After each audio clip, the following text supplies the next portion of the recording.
Damon. All right, Damon, we're live. Come in and fix it up, man.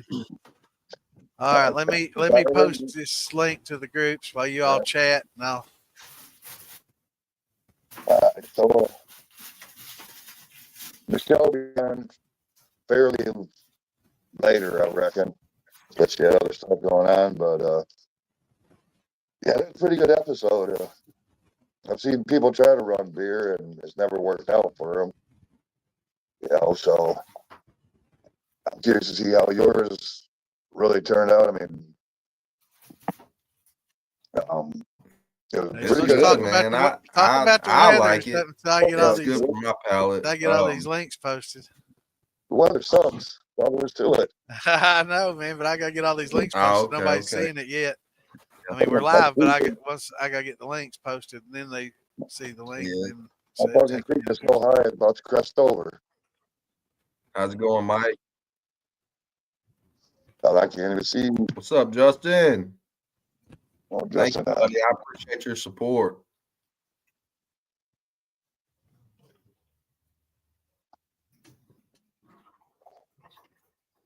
Let me try something now. Let's look at Facebook.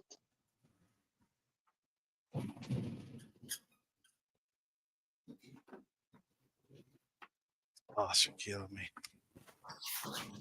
Hold on 1 second. I'm trying to find space. All right. I got the links posted everywhere. Let me make sure they're all up. And I closing these windows out. Man, it taps this PC up a little bit. It's a gaming rig, but I open 10 tabs and post links. It gets a little choppy. Man, I hate using my phone. Especially when people are sending me damn links and wanting to talk, and they wait till about 8 o'clock when this show comes on, and then they start sending me messages and call me on the phone and everything else. Trying to get everything done. What's up, Jason? I'm excited to watch the show next week. What's up, Scott? Yeah, Michelle's a beaut for sure. What's going on, Mike? Hey, Justin. We are live. Hey, whoever's out there, I can't see the comments. You can't? No, not on my phone, and I ain't got Facebook downloaded on the tablet. So I'm going to try my other phone, see if it works. I think I'm logged into that one. You can't see them on StreamYard? No, I'm not. No. You use the phone? I mean, I can if I go through here and, black out the screen. Well, you don't need to see yourself. Look at the comments. You know what you look like. No. Hey, Justin, brother. What's going on, Richard? Jason, what's up, brother? Look forward to seeing you this weekend. Now you're live on Kick, Tumblr, Twitch. I don't know what any of them are. What's going on, James? Thank you, Damon. Appreciate you, brother. Didn't I have Twitch going? Yeah, I had Twitch going, I think. I don't know what the hell Twitch is. Yeah, we're on Rumble, Twitch. I think we got Instagram for sure now too. We got somebody adminning that for us. I've got an Instagram login that I think I started on it when it first came out, and then just never used it. I've always had so many other social media. Sandra Roger up for Grindr. That's cool. If we get some phone calls, maybe some dick pics. Hey, Jason, I appreciate it, man. It was definitely a lot of fun on there. I'm excited to see your episode. You're up next. Yeah, next week. Yeah, we got Jason coming Black and Nate. Yeah, I think Nate. Supposed to be done. That'll be season 7, episode 6. Don't be nervous. That's another man. It's just if you want to. I'll tell you what, Jason, something that'll help you take care of your nerves is jump in Friday night on the shit show and kind of get used to jump in live with us and shoot the shit. And by Saturday, man, all them nerves will be gone. You'll be like, hell, this is awesome. It's fun. Just sit around shooting the shit and having a good time. So are you, do you have plans for a show party, or what do they call them? A casting party, or what do they call it? Watch party. I posted it on Watch my page. party. Yeah, watch party. Jason? Posted it on my page. Did you? Yeah. Jason's What's watch up, party. Jeremy? I'm going to go to it. Come on, Jeremy. Oh, Lord.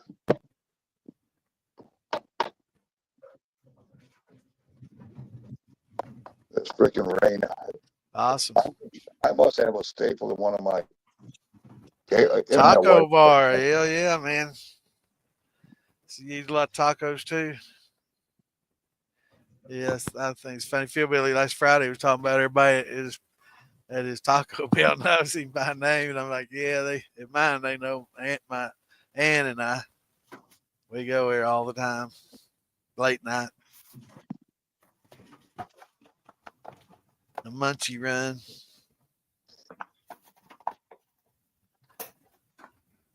So hopefully Michelle will be able to get on here. She's got her big second watch party. How's it going, April? There's Tom. What's up, brother? Good to see you, man. There you go. Okay, I'm in. Thanks. Yeah. Yay. Everything's working perfect, bro. Yeah. It took me a second. I had to move the computer and then get all that set up. So we're talking shots from Colorado. Yeah. Hey, look at the camera too. How y'all doing? Mile High City. Yeah. It's fucking cold out here today. Hell yeah. We swear here? Yeah, you can do everything you want. Yeah. This ain't TikTok. TikTok is for everything. If you're gonna smoke, if it's in like a pipe or something like that, it's cool. We can just call it a vape. But okay, if it's like a fatty or something, just hit that little cam button and hit it. And, fair enough. I don't need. I can abstain at least that one. Yeah, I don't want to get us, Philbilly. If it's my page, I wouldn't care. But we got Philbilly's on here too, and he depends on it. So I don't want to get him in any kind of trouble. But we can drink and cuss, and as long as we're politically correct when we cuss. Yeah, we are on Facebook. Still have to walk on eggshells. I don't know. They said they've changed, but I don't know. Zuck, I don't think how Zuck can change overnight like that. He's pretty far left, man.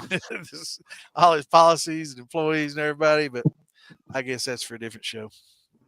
We'll talk about that. So, Tom, we missed you on the first podcast. You want to tell everybody a little bit about yourself, how you got into distilling, what's your background? Sure. Yeah. Yeah. This is so I have been brewing beer for about 20 years. Actually, I started when I was 17, and it was honestly like the first creative hobby for me. As a young buck, I didn't really actually get into it for the alcohol. It was more just like, you can make beer at home. And then my dad actually at the time, he grew up in that sort of time frame where they lowered the drinking age to 18. And he kind of forgot about that. He literally thought I was legally doing it. At least when I was 18. So he let me do it for a little bit until basically kind of gave me a look one day, like, don't mess this up. And that was that. So I've been brewing beer since high school. And it's been one of those, those things that sticks with you for years and years, and you come back to it, and you take a break for a little bit, but it's always been there for me. And so, entered my first ever beer contest when I was literally 21. Took a medal for that, took a couple medals. And that kind of gave me a little bit of bite. Yeah, I've got there's a few over there, not a ton. I haven't entered any a bit, but I do have some beer ribbons that go back a few years. I think this is my oldest one right here, 2008 for doing for an extra stout. Did you ever get a label out or anything, or what's that? Did you ever get a label out? A label for him? Yeah. No, I'm not not a huge graphic design. Well, I'm learning. No, I mean, a label for one of your beers. No, I've never done that personally. I'm like never go that far with it, I guess. I mostly keg nowadays, and I just like never got into that. But I respect people that do, and like I wish I could draw. That's like not a skill set for me. But I really respect the guys that go that extra mile and put their mark on it. There's a lot of guys in the moonshine community who want to get their bottle on or a jar on the shelf, and get a label out, but. Yeah.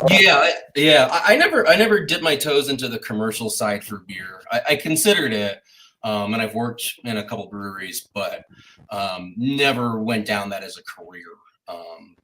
And for the last 7 years, I've been running Quirky Homebrew. You can right here, the homebrew store in North Glen. It's just north of Denver. I mean, we've been around for about 11 years as a business, and I've been there for about 7 of them. But we're one of the bigger stores in Colorado. Out here, the homebrewing community is big deal. The American Homebrew Association is just up the road in Boulder.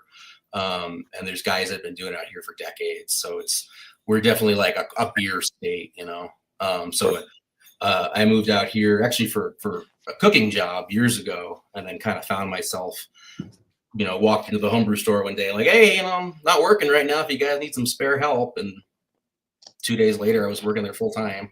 Been doing that for a while.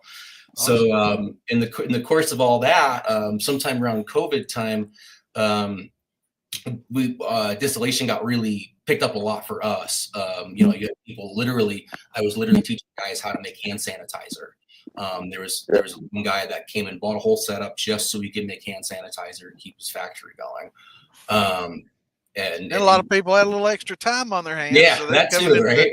To the brew store. Hey, this is better time. No time like the present to learn to brew. For sure. Yeah, we were busy for the first 6 months of the pandemic, and I worked. I was drinking a lot of hand sanitizer during COVID. Would you say you drank a lot? I was drinking a lot of hand sanitizer during COVID.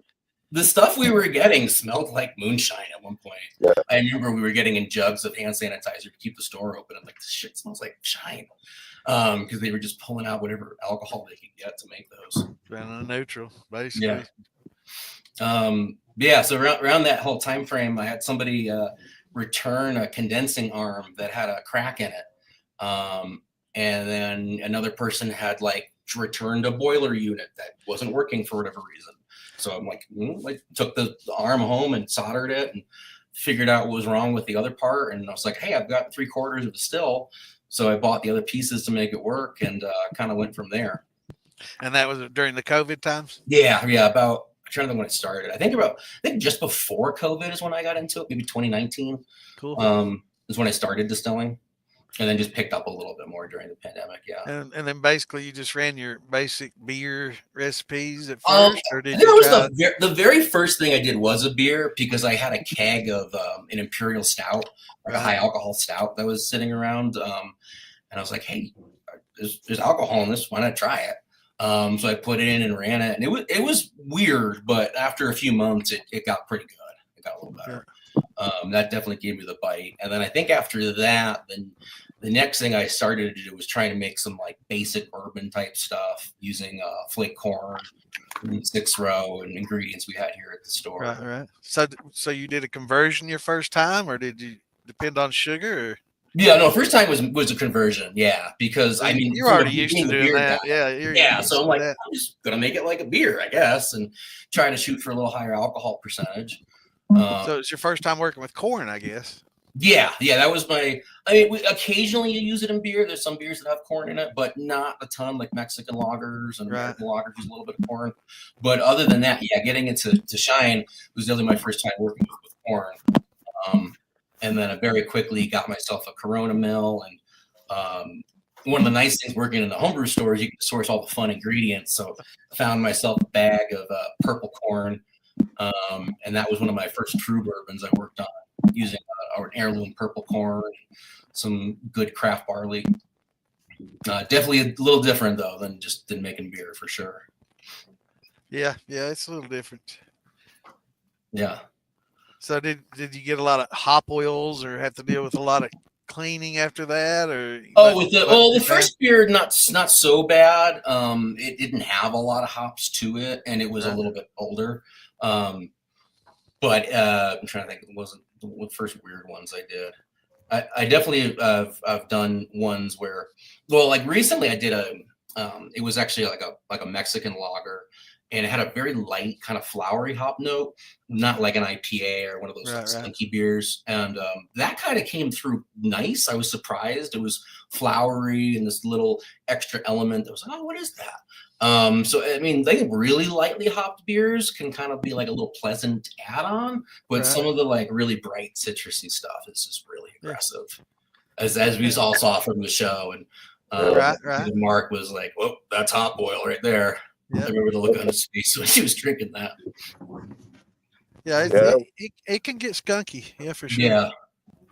Yeah, weird. It's weird. It's like taking all those things that you smell in a beer and constant. I mean, it's distilling, right? We're distilling it into this tiny little thing, and then you get that on the nose. What would be maybe a whole glass of beer, now you're condensing it into that, and it is really. It's different for sure.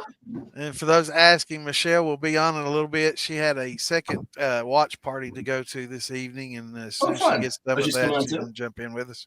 Okay. She just texted me and said it's going on longer than she anticipated, but she's coming on as soon as she's available. Well, very cool. Well, anybody in because it's on Facebook, anyone in the Denver area, we're going to be doing a watch party on Sunday. At Stay Tuned Brewing in Arvada. They're good friends of mine, and they knew this was coming out, so we brewed a beer a few weeks ago to kind of like go with the episode. So we made a gin-inspired IPA using some juniper and some hops that kind of taste like all that. Yeah. Some local Colorado malt. So yeah, if anyone wants to come by, it'll be 3 to 6 Sunday the 16th at Stay Tuned Brewing. You might want to imitate the one you did on the show, according to Diggers.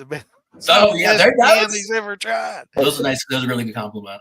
Right. But so we try. That was the idea. I was kind of like, maybe we'll make a beer that's sort of like the starting ingredients and so we tried to just like inspire it. Kind of tweak it. Yeah, I mean that's pretty high praise. He doesn't say that, you know. That meant a lot. He wasn't just being nice when he said it, you know.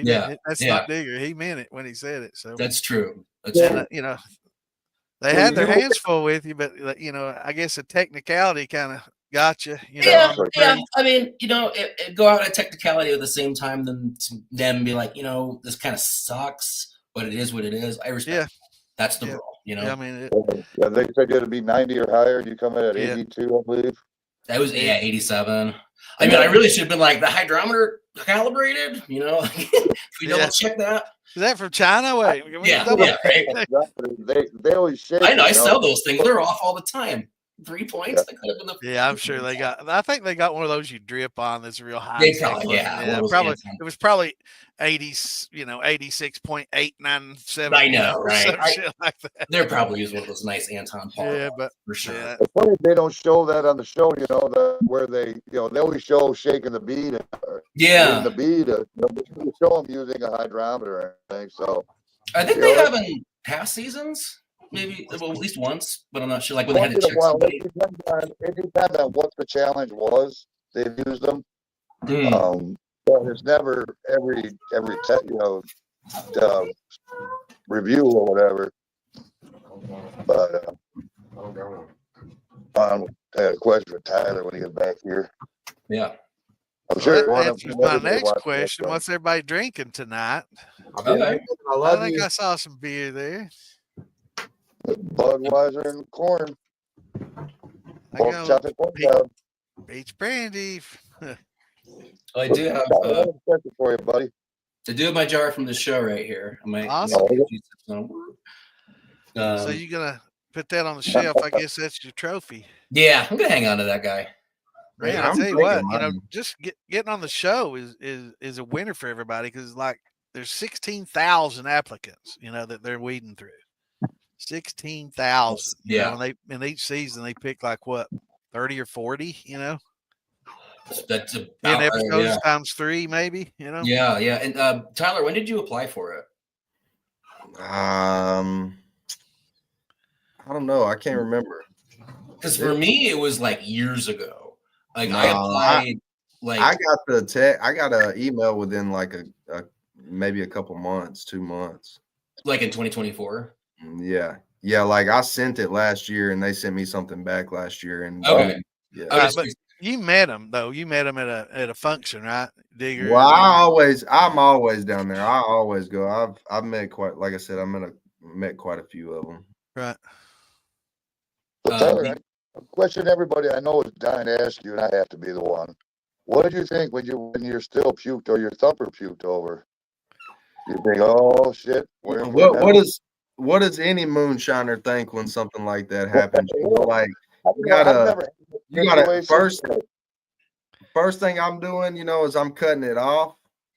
And I mean, obviously it boiled over, but in my mind, I'm trying to figure out, like, I'm trying to go through the thought process of why did this happen? What happened? You know, and the thing that both of my competitors have against me is they've made beer. You know, I know I've never made any beer. I've never, you know, I just drink beer. I've never distilled no beer. I mean, either be honest. I you pour beer into your thumper. I thought, well, he better let go. You know, pretty well with I didn't fill my thumper up. My thumper got filled up from what was in my pot. Yeah. And I didn't even feel, you know, like I know not to fill it up too much. You know what the challenge was the beers was not all the way flat. You know? Degassed. Yeah. And so like when I didn't just crank it up crazy and do anything crazy, you know, like I'm trying to make sure I'm on my P's and Q's. You know, I'm going down the list, doing anything and everything that I can to make sure that this goes smooth. And you know, my temperature wasn't raising like I thought it should. It wasn't going up. So that gas burner is real finicky. Real finicky, and I would keep on easing up a little bit, thinking that I didn't have it up high enough, and you know, time is running down, it's going fast, so I'm thinking, all right, let me turn it up a little bit more. But then before I knew it, I looked at the gauge on my thumper, and it shot up like super fast within seconds. It was pretty high when they showed it. Like 170 or something like that. It looked like on the. No, it was almost 200. Was it? Okay. Yeah, it didn't get to 200. It was high. It was up there. But when it happened, you know, my thoughts are like, why did it happen? What caused this? And I knew it just had to be the beer itself, and me not going slow enough and waiting, you know. But again, you just don't got a lot of time for that. So yeah, they literally were pouring those beers out that morning. They won't let you bring any butter on the show with you. They're throwing butter, you I had a pan I took from home, but I mean, we didn't. So I think it was the second time. Tell me if I'm wrong, Tom, but I'm pretty sure it was the second time they did give us some oil to put in there. Did they? They did. No. Yeah, we stirred it in there. Oh, did they? The second time? Yeah. Okay. We stirred it in there. I had asked them for some. That was why that email I had sent, like, asked them for salt, because I read somewhere. I was like, oh, that might be a really good way to like knock the carbonation out of the beer before you run it. We just never did that. But yeah, the beer was supposed to be flat when we got it, but they had just took it out of the cans. That morning, like Tom said. Like, there was literally a stack to the ceiling of cases of 12-ounce bottles. They had PAs just dump into its barrels right before we started the show. So it was cold. It was inevitable, you know. It was gonna happen, and I picked one, you know.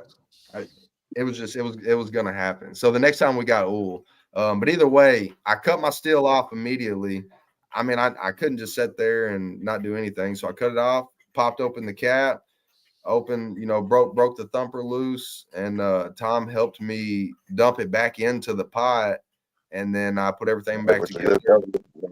I started running as fast and as soon as I could, and the first little bit that I was getting out, I made sure to get rid of that. But surprisingly, it wasn't nothing was brown or discolored. Like, I Right. mean, Yeah, it you're not was scorching. like It's all, just yeah, like all 3 jars that I turned in were perfectly clear. So that didn't bother me any.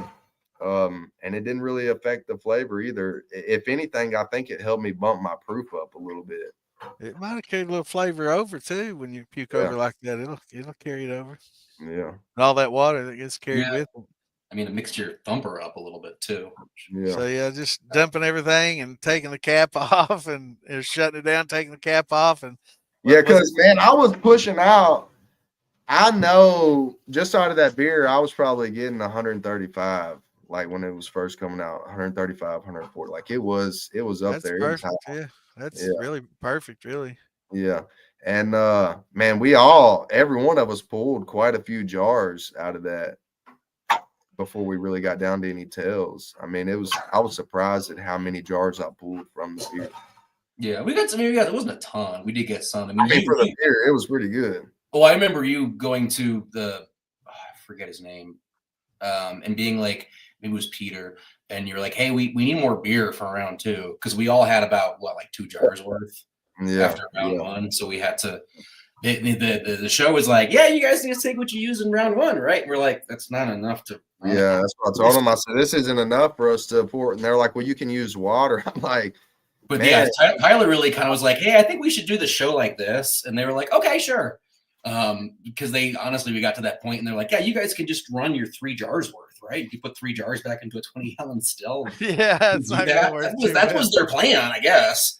But by the end of it, man, I was getting like, I know I had 6 jars out of there. I mean, that's pretty. The second one. Yeah. Feedway was more that time. Yeah. So, but it was I was nervous, man. I was super nervous. I just knew I had to. Come on, John. Come on, Bennett. Yeah. So, Trevor, how much experience have you had making a gin? Have you ever made it? Man, I don't like gin. I never really. I thought it had like a hairspray. Neither do I. Like got like a chemical or something in it. But after making the gin, I guess there would be certain things that I would probably pull from the gin ingredients, but I would put others in there. Like I definitely like the taste that the juniper berry gives. I like that floral note that it gives. It's almost like a pine needle taste, I guess. Yeah. That's the part I hate with gin. I mean, I just can't stand the piney flavor. The pine. I mean, I don't know.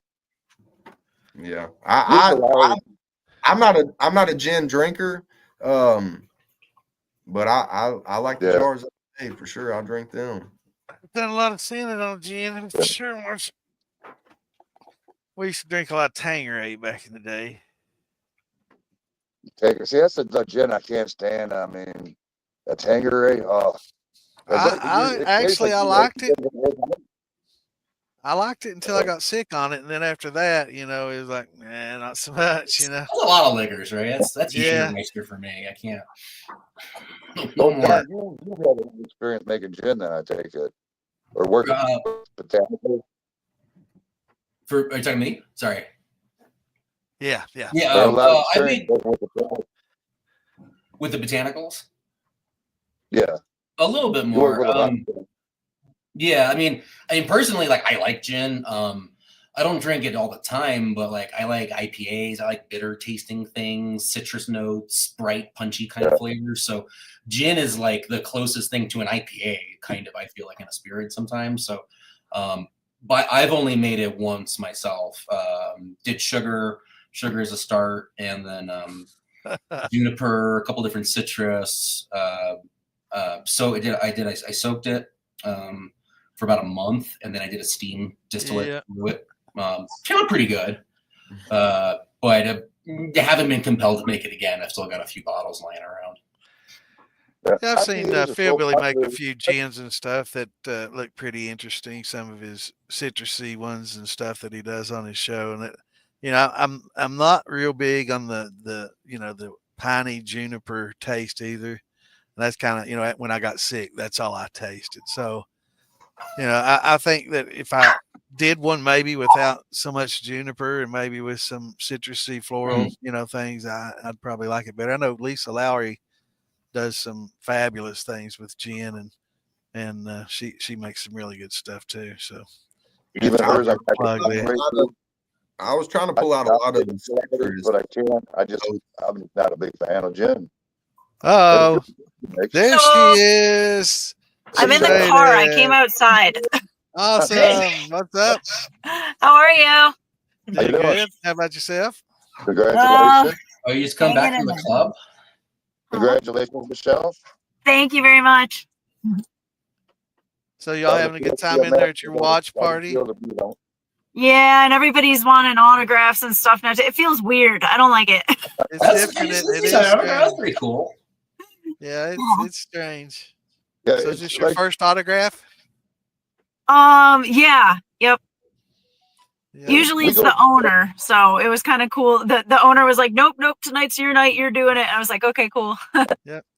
Well, it's weird to get in there for autographs. We've rolled through like the festivals, and they'll be, "Oh, hey, Santa, can I get your autograph? Uncle Truffle, can I get yours?" And it's weird. I mean, it is. I'm just me. I'm an old outlaw moonshiner, but yeah, it's good. I can't hear you. How's the party going? It's going good. Everybody's having a good time. I'm trying to pace myself though, because everybody keeps talking to me and I don't want to be too drunk. Right. So take a little break, come out and chat with us. Yeah. How drunk is too drunk though? Well, we've got a single barrel cask strength that we're releasing tonight too at this spot, so it's 120 proof. So awesome. Yeah, so everybody's getting lit. Yeah, it takes a few of those, and then it's like, oh, okay, I'm hammered now. Yeah, some neat cask strength. That's awesome. Yep. Ready to do a shot with all of us? Yeah. I don't know. This is her break. She's out here. Yeah, I ran out into the car and sat down and called you guys. So everybody else can have a shot. Yeah. Cheers to Michelle. Congrats. Nice job. Thank you very much. How's it going, Tom? Good. How are you? Good. What did everybody think of the show? They did a good job. It was awesome. Yeah, it was a good show. Yeah. Definitely different. When we talked before about doing the beer, to whiskey kind of thing, I remembered that part, but I didn't. And I remembered you mentioned the gin, but I didn't realize that everybody had to do gin. I thought you just chose to go that direction, when you mentioned the gin, and I'm like, wow, I didn't realize everybody had to do that. That's pretty tough, Yeah, it was interesting going from not only just having it be beer, but then make a gin with your beer too somehow. Right. And I figured. Go ahead. Yeah, I figured because the boys picked the IPAs and they had all those nice fruit notes. I thought I was screwed. I didn't like my shine compared to theirs at all. Theirs was just nice and fruity. Yeah, but you made a good point of going a different route. That it was distinctly different than the two of them. Yeah, totally different style for sure. Yeah, I was kind of worried when I saw you throwing those cinnamon sticks in there. I was like, man, don't overdo those. Oh, you didn't see that part because I was I made fucking Cinnagin. Oh, she was nervous the entire night. We went out to drink that night, and she was like, too much cinnamon for the entire night. It's all I got off. They didn't judge. She was the most nervous about losing. They didn't judge that day. Really thought she was going to lose over the two of us. For sure. Yeah. So I have a question, Michelle.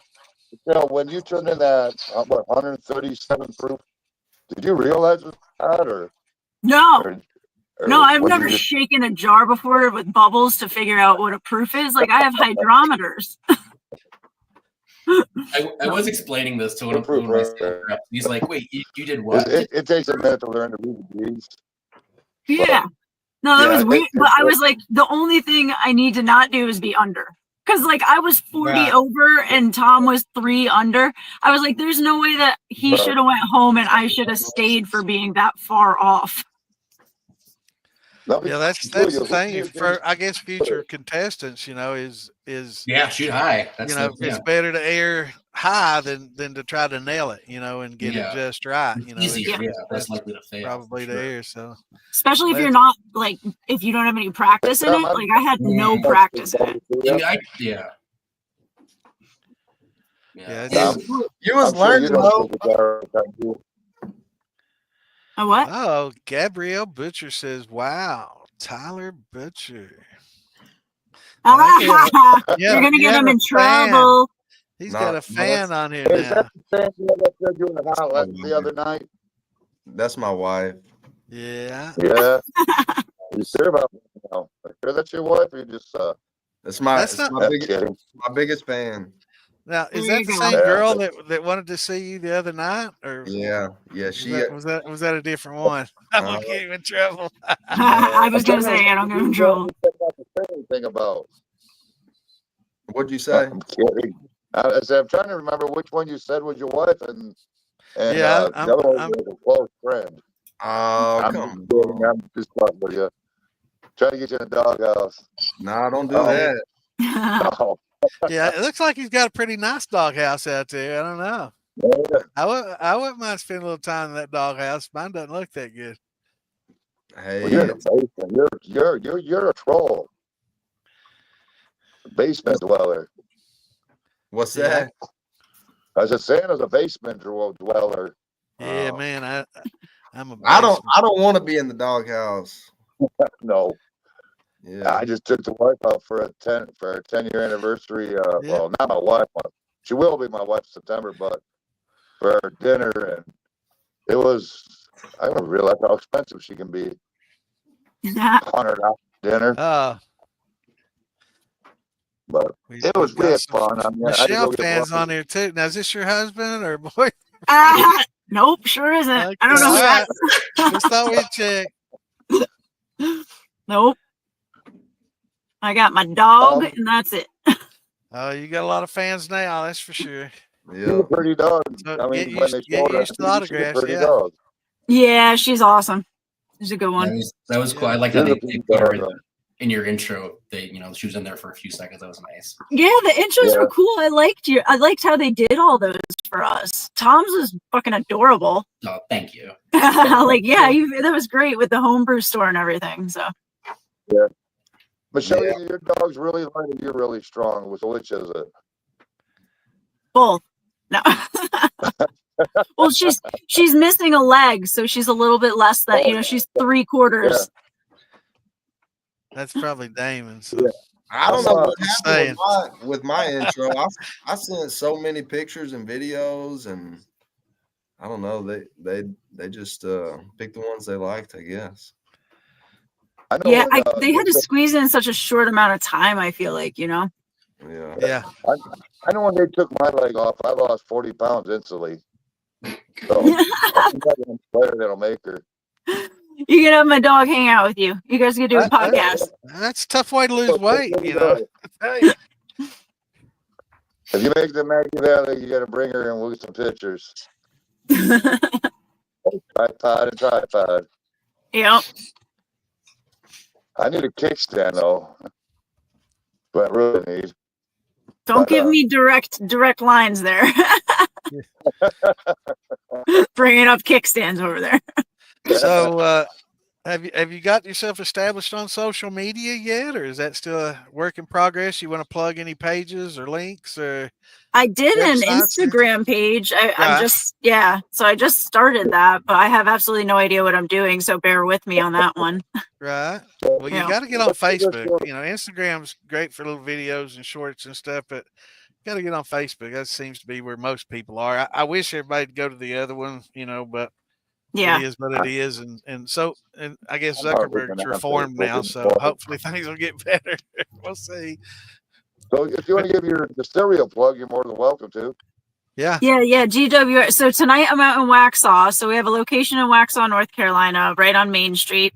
And then we have another spot in Noda where all the main production takes place. So in Charlotte, the northeast part of the city, is our tasting room, restaurant. We do pizzas and everything. And then we have all of our spirits and like a speakeasy event space that you can rent out too. So it's good times. Brandon, that's pretty cool. Yeah. That'd be badass. Dress up to the era of that speakeasy, and what eras was a speak? 20s. 20s, yeah. Well, 20s to 30s, maybe. I'm not very good at history. I just know that it was a long damn time ago. Yeah, right. Did you say it's Dread River, or was that the old one you worked at? That was in Birmingham. Yeah, that was the old one. I was the head brewer down there for a few years. Yeah, seems like that's where you started making beer, right? Yeah. Yep. That was where they trained me for assistant distiller, head brewer. So that was fun. So when they do for you, so limited right? Are they going to do your last jar you ran, or you're cutting in and out, Roger? I think he's going to ask you if they're going to do the last gin that you made for your run at Sugarlands, or are they going to do Two Trees? Is that like where I'm supposed to go back and make like my final run or whatever? Yeah, like at Two Trees. Yeah, I don't know what's happening with that, but I mean, I've got the moonshine still at the distillery now, so I'll be just releasing Shell Shine. Oh, I didn't even talk anything about that, really, did I? Yeah, so I didn't know your nickname was Shelly. Yeah. So I just came out with a whole new product in line called Shell Shine. So we released that at both locations, and I've got the 30-gallon still at the distillery, so I can do like test batches and stuff. All right, cool. Oh, cool. So what is Shell Shine? Enlighten us. Just a small way for me to kind of do different recipes in small batches, and just because I enjoyed learning on the show so much, I wanted to have a little small still. It was kind of like I guess a congratulatory present. Right. Awesome. But what are you gonna? I mean, what is your mash bill for Shell Shine? Oh, right. So for the first one that I did, I just did beer. Yeah, I got a bunch of beer from a brewery called Divine Barrel. They're across the street from us in Charlotte. So they did a s'mores porter, and I used that, and I did some graham cracker, cocoa nibs, coffee, kind of similar, like, well, actually, and I did mention this in my interview, but nobody let it go through, but I had to use all of Tom's ingredients. So I really thought I was going home. I didn't get any ingredients for the final round, and luckily Tom had like a just perfect selection of stuff. So I was able to use his things in so vanilla, marshmallow, that kind of stuff, graham cracker, coffee, chocolate. So it's just a s'mores moonshine, which is the first Shell Shine. But I'm going to kind of mess around with some different recipes. You forgot to mention $70 worth of vanilla. Yeah, those vanilla beans are expensive. Yeah, I noticed Digger had to put that out. It's about $70 worth. We retail those for $9.95. Yeah. That was $10 for vanilla. Yeah. What's up, Big E's? It's fun when you're making like one jar for the judges, but I've kind of realized like I promised everybody 50 jars per location. So I was like literally running that still like 10 times. That Big Easy? Yep. Hey, Big Easy. Missed you last night on your podcast, Big Easy. I was wondering what happened to you. They didn't answer my question. But good to see you on here. So what's next, Michelle? Pardon? What's next? You gonna have your signature bottle there at work? Are they gonna? Yeah. Yep. Yeah. We already released it. It's already there. Label approved. Everything. Cola. Yeah. So I got to design the label, which was pretty neat. And then I'll just be able to have like different shines that I release at the locations to kind of offer something different. And cool. So it's gonna be like a drink of the month kind of thing, or pretty much different months. Try to do something different. Yeah. Cool. Yep. So they can have a shelf, the Shelly shelf. Yeah, have all your different varieties. Yeah. Did anybody else totally think that the sniff my jar comment was gonna be a little weird? I mean, it was funny. You came out like, sniff this. Yeah, sniff this. Everybody in both locations was like, sniff my jar. They were like, I'm like, oh, and the owner's like, does that mean something else? Like, do I not know what this means? And I was like, no, dude, I just was a little buzzed. Like, it was the final round, and I cut my tongue open pretty good, so I was a little buzzed at that point. Yeah. So when you start going to all the festivals, everybody's gonna walk up, Shelly, smell my jar. Right? Sniff my Sniff jar. my jar. Oh, that's Hey, hilarious. Phil, want to sniff my jar? I think you should sniff my jar. Nasty. It's weird, right? I'd like Yeah. to know what your run turned out like. It's all tails. I definitely want to. Like what? I definitely like to try your liquor. I mean, I like to try all y'all's.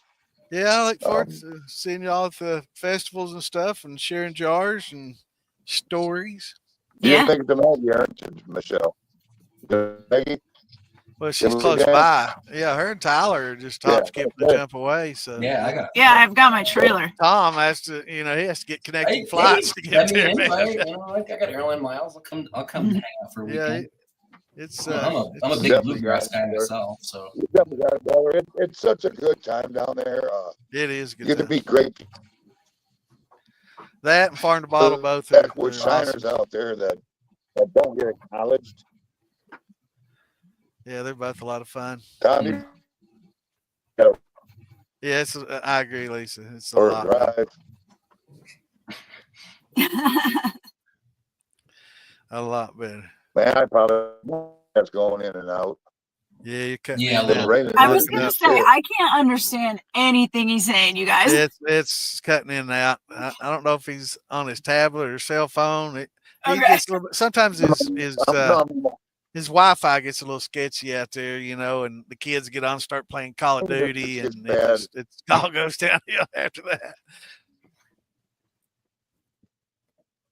sucking up that bandwidth. Yeah. So what's new with you guys, Tom and Tyler? Have you made any different shines or any new recipes since the show? Me personally haven't done a lot. I've been doing some brandy, actually over the summer. Kind of a funny story, but part of what we sell at the homebrew store, wine kits, it's like concentrated grape juice. You take it home, make some wine out of it. And one of our suppliers had a supply chain issue, and all of their high-end kits were fermenting like in transit. Oh, yeah. We were getting kits that were like swelling in the box because they were starting to ferment. And so it's like we can't sell them. So I just got refunds for I don't know how many, a dozen or so. So I took a bunch of them home and just slowly turning that into brandy. And I'm going to take a second use bourbon barrel and fill that up. Nice. Got a couple to do still, but that's my next little project, and that's just for me. But it's a mix of like there's Pinot in there, there's Cab in there, there's a Rosé, just a whole bunch of different wines that I got for free.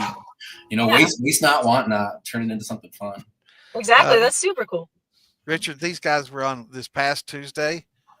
So today's like the follow-up from yesterday. They were on actually last night.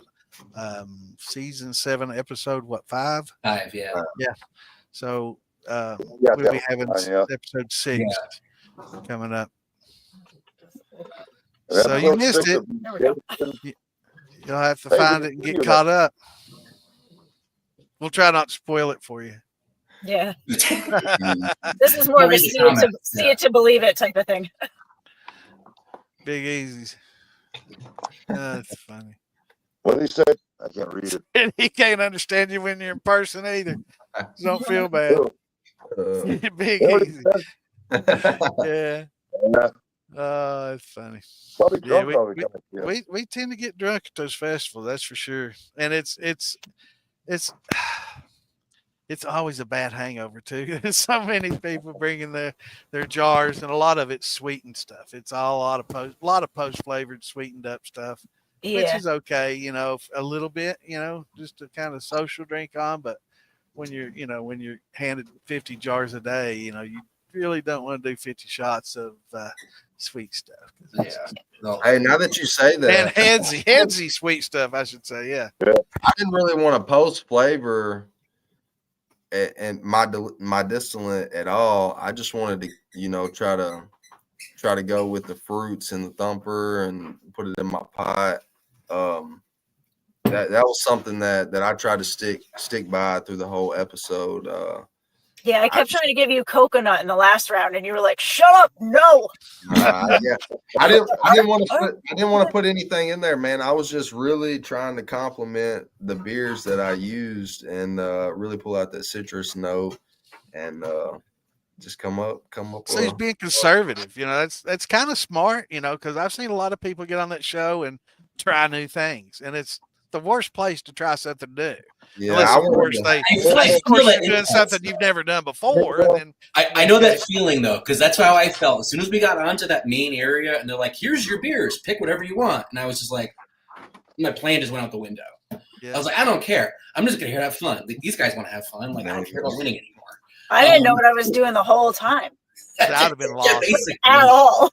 So I'm not a big beer I went in with like, I'm gonna have a plan. I'm gonna be very conservative, and then I got there and was like, screw it. This sounds fun. I'm just gonna do this. Yeah. I would have been in big trouble because I'm not a big beer drinker, and when I do drink beer, I'm dropping a shot glass in it. So I would have been lost. I would have known nothing about any of the beers on the shelf. And yeah, I used to drink, you know, I like some of the darker beers, you know, some of the grungier foreign beers, a little higher percentage, like you know, Grolsch's and some of the dark warm beers. You know, I've been to France and stuff and drank a lot of warm dark beers over there that were really good and flavorful, but just the American blonde beers has never been much for me. What got me was that y'all didn't have to ferment your beer. Like, I mean, I know moonshiners are scripted and stuff, but like Amanda and Kelly, they fermented all theirs. I mean, that kind of threw me for a loop. I mean, did they ferment it? I thought they were pouring cans in there. They re-fermented it on the show. Yeah, they were pouring cans in. They got all kinds of beer. It was finished beer. Yeah, they didn't ferment that. Yeah, that was. I thought they did. No, they were pouring. I remember they sat around forever just dumping beer cans in. Yeah, that part coming up when we probably wasn't paying attention. But judging from Digger's expression, I think your all's was a lot better than what they came up with maybe on the show. Yeah, and I've also heard like kind of horror stories about hop oil and everything, like or hoppy beers affecting stills. Right. So I was like, well, it wasn't my still, so I was like not too concerned. But I was I did remember that I called them out on that when we walked in there for the second round. I was like, hey, this is not my still. And they was like, you know, they stopped and asked, you know, is it a big deal? Pretty much. And I was like, no, I want my still back because she ran something different than I did, and I don't want to carry her flavors over into my distillate, you know? Yeah, so I said the same thing. I was like, I don't want hops in my, like, because that's going to screw shit up pretty good. So, they kind of were like, oh, yeah, I didn't think about that. So I got them those oils, they do. I got them to swap all our stills back to who had when you done that, or what's that? Was there any hard feelings between you all when you did that, or? I think when I said something about it, I think Tom and Michelle was on my side, and they was like, "Oh, really?" So Tyler's in there with the cut.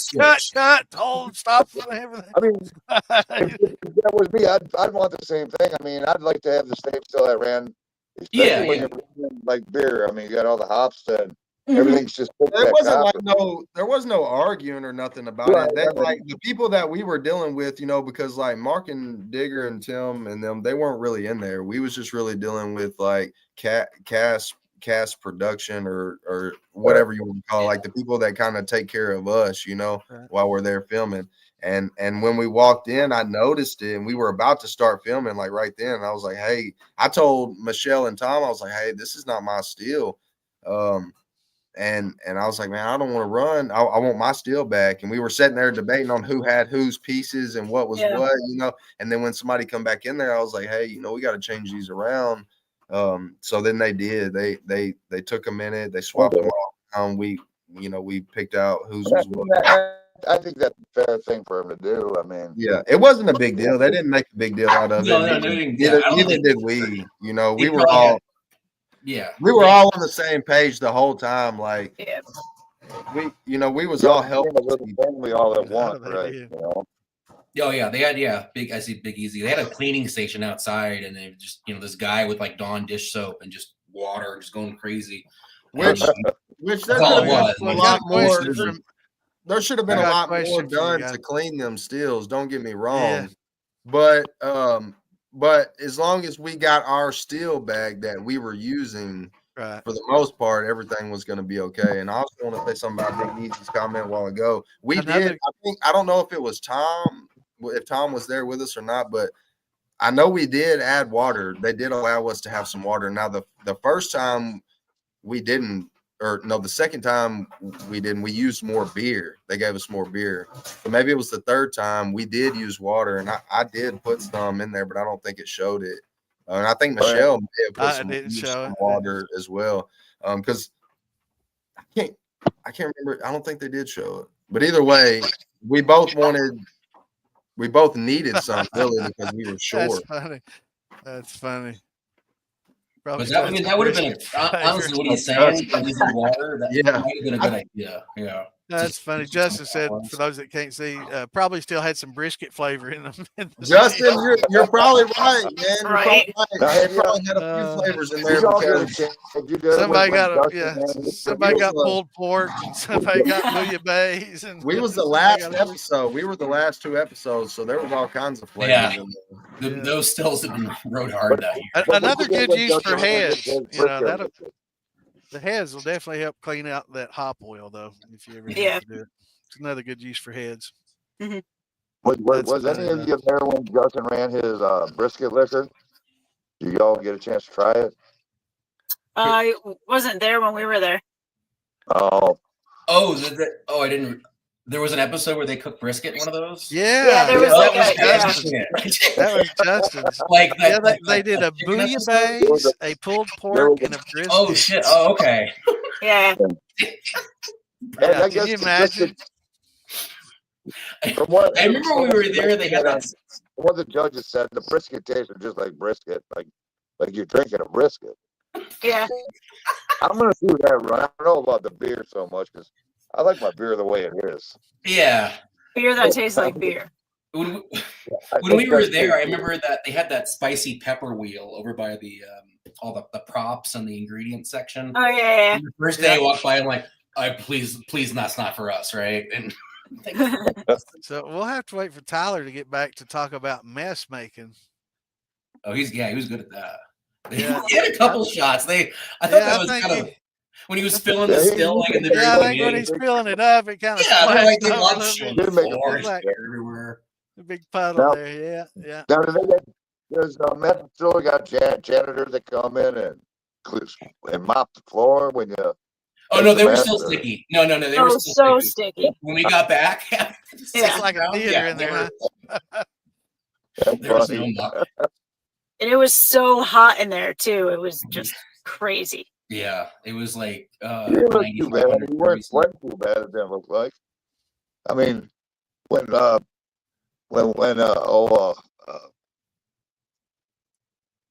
me, Santa, first episode. Who the fuck was it? What, first episode? Dad had Cooter. That was Prison Hooch, wasn't it? Yeah, Pat had Cooter was sweating bad. Yeah, everybody. I can't wait to see Bennett sweating. Y'all didn't look like you're doing too bad. All right, Tyler.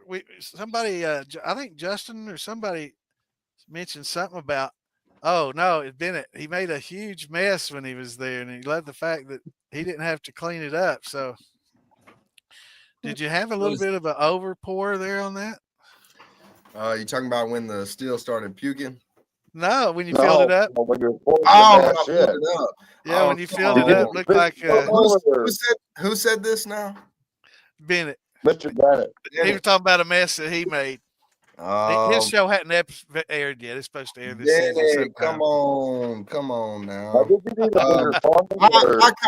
My comment to that is, hey, that was the first round.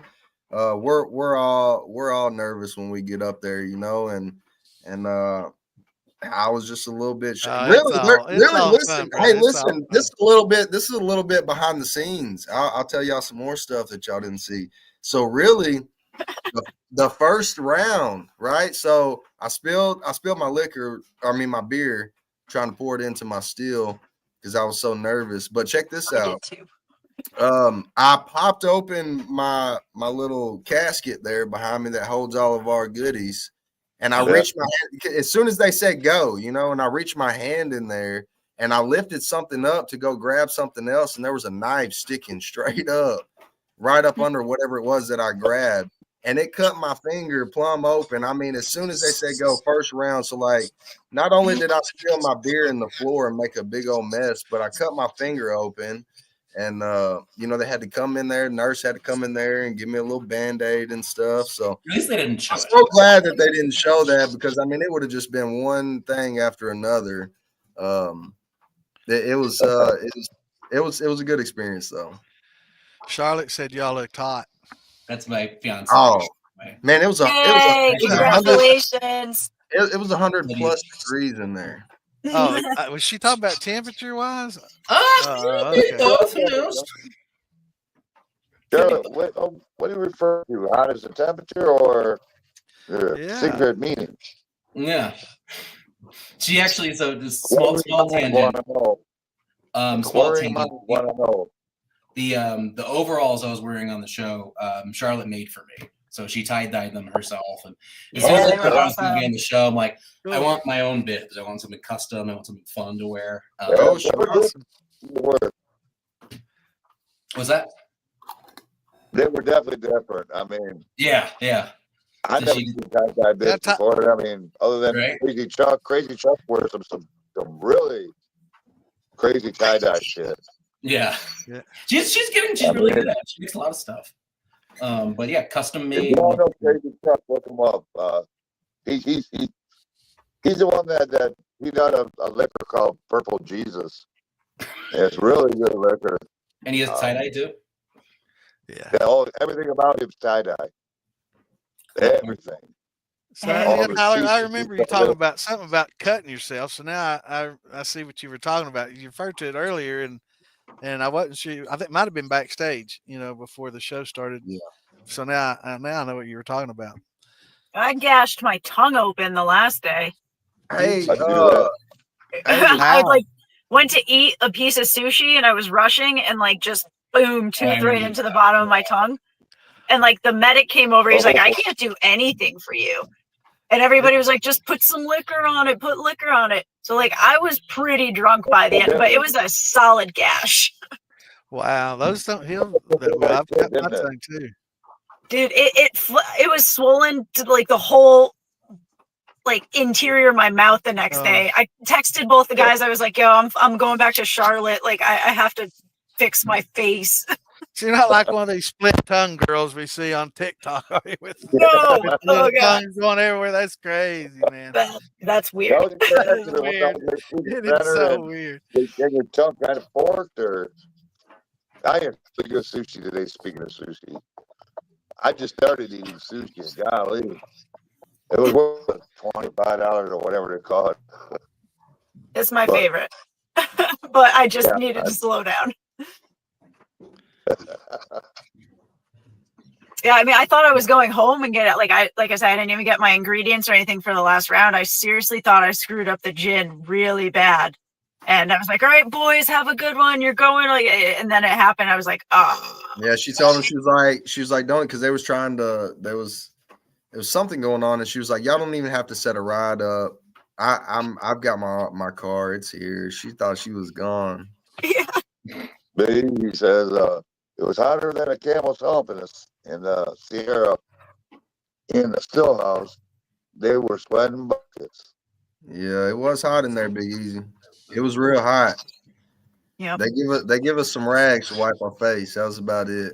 The worst part was our like background interviews, because not background, but the side interviews. They put us in the second little room, and then lights come on, fan turns off. And then basically for me, it was like, okay, here's a question, 10 seconds. All right, wipe your face again. Okay, another question, wipe your face. Oh, no, truck's coming. Wipe your face. Truck's coming. Move your hair. No, wait. Truck's coming. Okay, hold on. Do that again. And it was, like so hot, just sweating. So you got to detoxify at least, you know. I probably lost weight, honestly. Pounds. Sweat out all the alcohol you drank the night before. Not a lot of fun. Way to try to keep it sober. Who's the girl? You can refer to her as Mrs. Master Distiller. Who's the girl? Yeah. I snuck out of my celebration party. It's not Mrs. It's Ms. Right? Ms. Yes. Yes, it's Miss. So there you go, guys. Is there a sister in the future? Or What, Do what, Rod? dude? Dunk. I can't. I can't understand you, Roger. You got to I can't help it. I can't help it. You get We like know- a yeah, you- paper and write it down. Stop. Write it down. Oh, a little message up. Yeah. Tom, Yeah, come on. you should have came on here the first time, Tom. I know. Better last week. I'm not just Oh, all right. I mean, last week is a lot better. I could. well, yeah. Let me know. I can come back. I tried getting a hold of you. Yeah. He couldn't hear you. Oh, he's talking about on the phone. Yeah, I tried to get up with you for the last show. Wasn't able to get up with you, Tom, and we tried, but Oh, when did you guys do the last one? Last Wednesday? yeah, well, no, it's Saturday. Saturday. We do it on Saturday Oh. before we do the Oh, pre-show where everybody gets to introduce themselves and talk about everything but the show. Gotcha. Because you got that non-disclosure and everything. So we have everybody back after the show to talk about what happened and stuff. So we're glad we got you in here. And, Oh, yeah, I'm sorry I missed it. I was actually over at the Mission Ballroom in Denver. I was at a concert on Saturday, actually. Cool. Sorry I missed you guys though. Yeah, we have a lot of concerts out there in Denver, man. We're blessed in that way. You ever got to the Red Rocks? And that Oh yeah. Yes, I'm getting married there in July. Are you really? Oh, congrats. July, yeah. Yeah, my nephew July lives 17th. out there. He loves it. He's buddies with all the fish people. He toured with Fish and Zerotti very for cool. him and Yeah. all that. Yeah, he We're knows big. a lot real well. We're doing it the string cheese weekend because we're big Cool. string cheese guys. But actually volunteer at Red Rocks. I go there once a month. Help pick up trash, pick up cigarette butts. We bring the dog, hang out. Found a lot of random fun stuff that people have forgotten before shows. Yeah.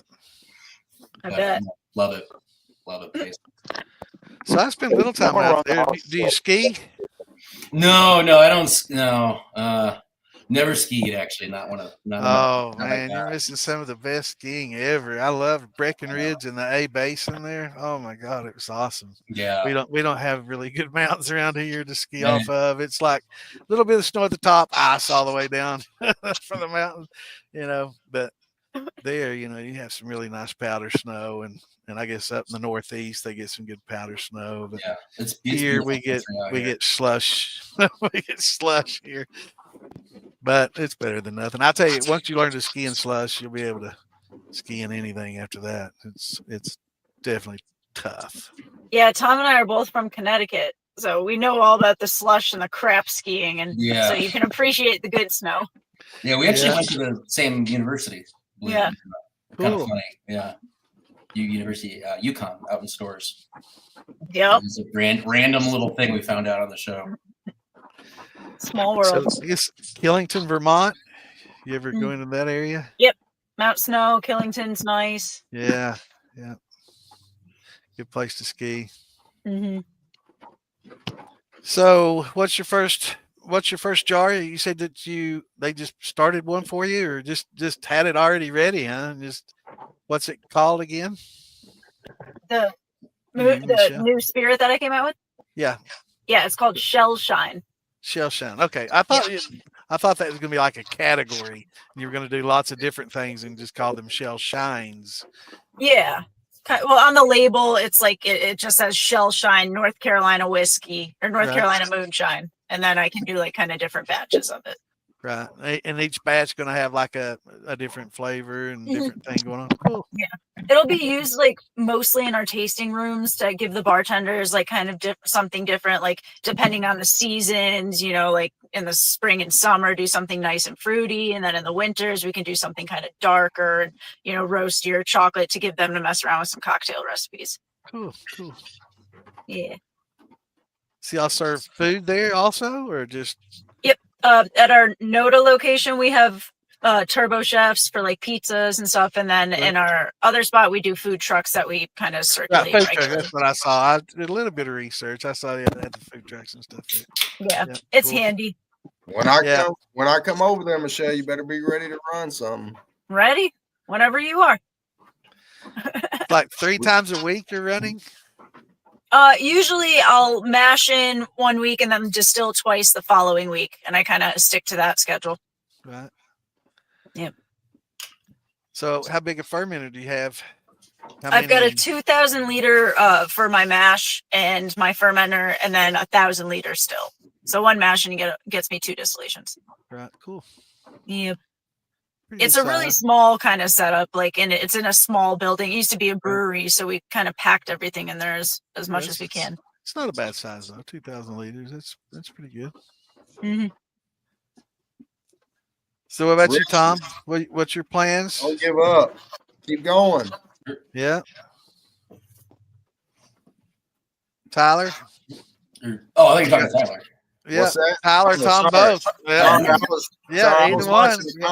What's your all's plans for coming up? Has anybody contacted you guys, or wanting to make beer, or wanting to make a signature jar for them, or? Nah, man, we're not the master distiller here. Oh, no, there's a lot of people that come in second. Nobody's that do. They go on to become master distillers and open up their own distillery. Yeah, I mean, I hope to. I want to have my own here before too long. I'm in the works. Like to be honest, my plan is, once I kick the business that I've been running for 11 years. I plan to start out kind of small, making 11 years now.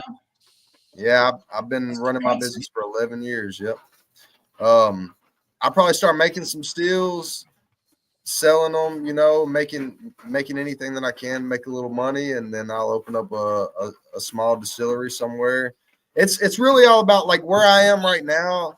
We're not real close to the city. We're out in the country, and they really won't allow the permits for me to open up a distillery here because it's a fire hazard. Yes. So we don't have any fire departments really close to us. There's really like no codes or anything out here. So the only place to live though is the country. Yeah, so right now it's just kind of backwoods for me. I want to build something up. I don't want to take the first road that comes to me. I'm just gonna see what the next couple of years bring. I'll definitely be making some shine though. I plan to have something going here in the next couple of weeks. I'll probably do a corn and barley run, and then right after that I'll probably start in with some fruits. I just got a guy that he gets a lot of leftover fruit from a buddy of his, and sometimes it's bad, and he gives it to him to feed his chickens or goats or whatever. But he gave me a call and told me anytime I need like bananas, kiwis, apples, things like that, he gets awesome. Truckloads of them. So I'll definitely have some brandies coming up here before too long. I'll be setting up at Hillbilly Jam. I hope to have me a little spot set up somewhere. We'll see. Who knows? Hey, don't put no liquor in the Hillbilly Jam, though. I'll tell you right now. Don't try to keep it going. I mean, we had Cooler Gate last year, and it was a pretty badass thing.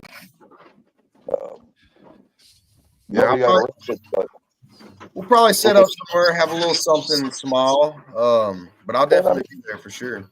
If you talk to the right people, get the word out, the word will spread. And there's always, go out in the parking lot with like everybody else does, and honestly, my goal is really to get back on the show, whether it's Master Distillers or Moonshiners. I'm trying to get back on there. I made a lot of good friends. I know a lot of people. I've been up there a lot of times, whether it's Sugarlands or, I met a lot of good people just while we were filming, and I made a lot of good contacts, and I still talk to these people. So I'm hoping that they reach back out to me and give me a chance to come back for redemption.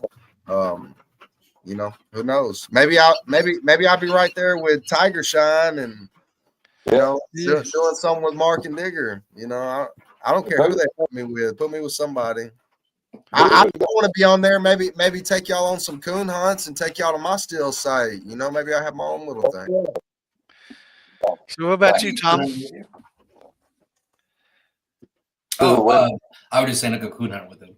But, for me, I mean, actually, well, an episode that's coming up later in the season, there's another contestant, Gino, actually lives out near me, and we filmed at the exact same time. So an episode, I think it's going to be in April, right? They said. Okay. But so we're on the beer before liquor. They filmed wine before liquor at the exact same time frame. Well, is that next week? I don't know when that one's airing. I Did think doing like Jason? A Street or something. Like baked goods. Yeah, baked goods. Is that next week? I thought Wine to Shine was next week, and then baked goods was after. I don't know. I thought the wine one was later in the season. It may be. Yeah. See, we filmed with them, and as far as I know, they haven't even been given a date yet. Yeah. Okay. Other than just told later. But in that episode, one of the contestants, Gino, lives out near me. Actually, we live about an hour away, and really? we've been talking a little bit. And he's wanting to start his own business, and I'm on more of the supply side of things. We're like, hey, man, let's hook up and talk a little bit and see where that goes. I'll be right back. I'm gonna switch over to my Awesome. tablet. Okay. Yeah. So he roughly an hour from me. We haven't met up yet, but we've been talking a lot, and we're hoping to sometime this month touch base and kind of go from there. Because who knows, I mean, he runs a bar, and he's a good distiller himself, and I'm on the other side of the supply side of things, so it might be a good conversation to hook up. Other than that, our store is doing good. The hobby is, it's hard. I run a brick and mortar store out here, and we don't have a huge online presence, but we're trying to upgrade that and start shipping, get more. Well, plug your store. Yeah. So Quirky Homebrew, we're in North Glen, Colorado, just north of Denver. And right now we're literally in the middle of integrating a new website, hoping to start shipping to all 50 states, Right. stuff like that. And join the militia and on Facebook. Join the militia group and post the link to your place, man. I'll do that. Yeah, for sure. Yeah, and also Definitely get your name out there. Join Copper Still Outlaws. Put all your information on there. We're getting bigger and bigger by day. Okay. Yeah, We're definitely. Good page on that. Your quality got a lot better, Roger. You look. Yeah. Thank you. Yeah, it's a lot better. Is that a lot better? Yeah, much better. Yeah, I came in the house. The wife went to bed, so. Oh, I want to hear now. Comment there, Richard. Quirky Homebrew, Quirky. It's on my hat. But we're up in North Glen, Colorado. It's just north of Denver. Cool. Awesome. I need to come visit you because I want to go hunting out there. Yeah, hell yeah, man.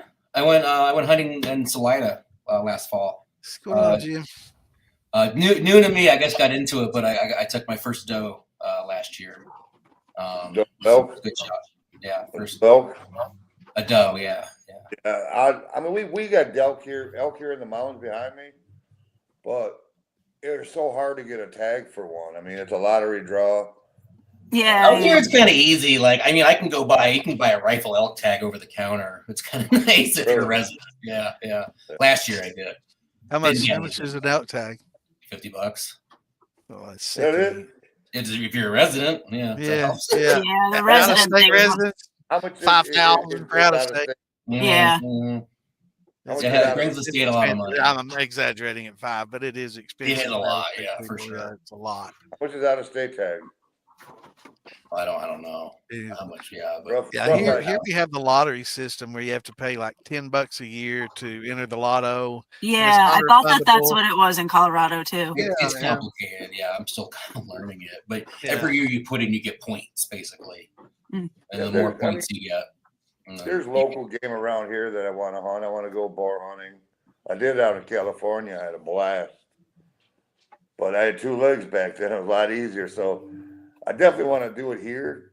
I love the challenge. I want to do elk, bear, and I hunt with nothing but a crossbow. I mean, I believe I gave up my rifle. I used to hunt compound until my shoulder blew out. So I went to crossbow, and it's a blast. I mean, How close do you have to get to a bear to fucking shoot it with a bow? with a bow, with a compound? Yeah. 40 yards, you can get it in a good shot. 20 yards for a deadly shot. Yeah. If you can hit it. That's a close 20 yards, though. Yeah. Your heart's going to be beating on your chest on that one. I've got some bear up behind me that come down, and he's becoming a nuisance. So I kind of got to know a fish and game officer, let's say, this year, and for other reasons, but I'm pretty good friends with him, so I know I can get a nuisance tag easily. And a nuisance is a bear that's I've got 4 dogs, and I worry about my dogs every day. Oh yeah, I would too. I got a dog that's like 9 pounds, and that's my little buddy. And anything happens to him, I'm gonna do what I gotta do. Yeah, so, he's like a little Oreo snack cake for that guy. We've got bobcat that are a lot of bobcat on this mountain, and they're good eating, I heard. So I got to get one this coming year.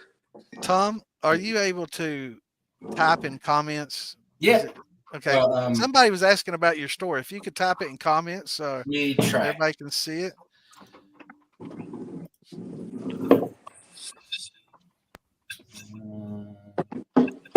Continue. Aren't you getting thirsty, Michelle? Yeah, but it's inside. Oh. I'm sitting in a car right now, like a little sketch ball. I was wondering what the flashing light's all about. Yeah, there's like a fucking parking, wannabe cop guy over there now. Probably gonna give you a ticket. Right? Yeah, let me go get a jar of Shine and then come out here and suspicious activity out there sitting in the car there parked. So the keys aren't in the ignition, are they? I'm looking forward to meeting up with you this summer at Mega Valley and trying some of your liquor. I mean, I'm sure it's gonna be pretty damn good. 137 proof, baby. Yeah. I mean, who turns in 137 proof liquor to the judges? I was really hoping too that it would dull down the cinnamon.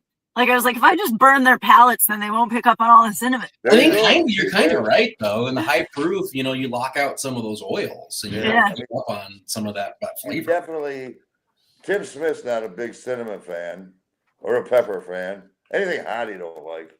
So I'm not either. So running that high proof, you definitely saved yourself a little, I think. Yeah, I hope so. Somewhat.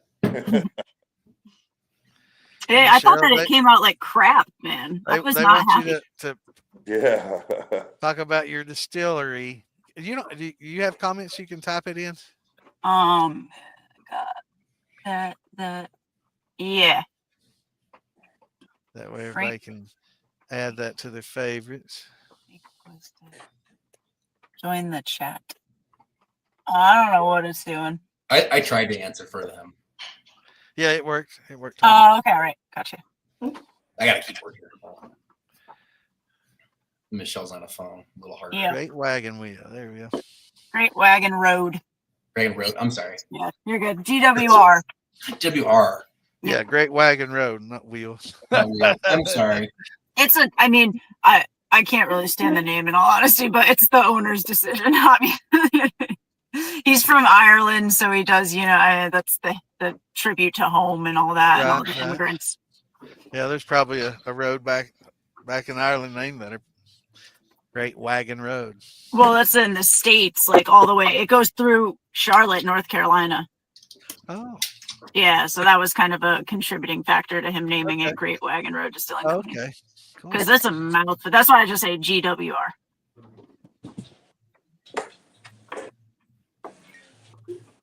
Well, I think it's about time for another shot.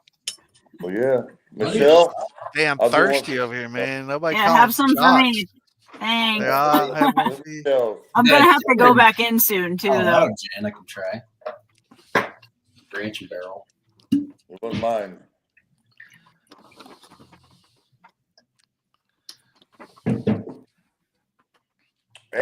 We look forward to having you guys back on with us after the season's over. We want to, invite everybody, to come back and just kind of hang out and, have some shot talk and just sit around and shoot the shit where we can talk about hunting and other things we do. Perfect. But Sure. Hey, I'm not talking about trail riding right now. I don't know. That's Yet. my love of my life. Trail riding. Everybody likes it when the car comes. We can see Michelle now. I know. I'm getting blinded. I'm like, Yeah. Under the spotlight now. Yeah. Get used to it. You're under the spotlight now. Yeah. Everywhere you go. Yep. no thanks. Autographs. Taylor, Paparazzi's following you and everything yet? Or?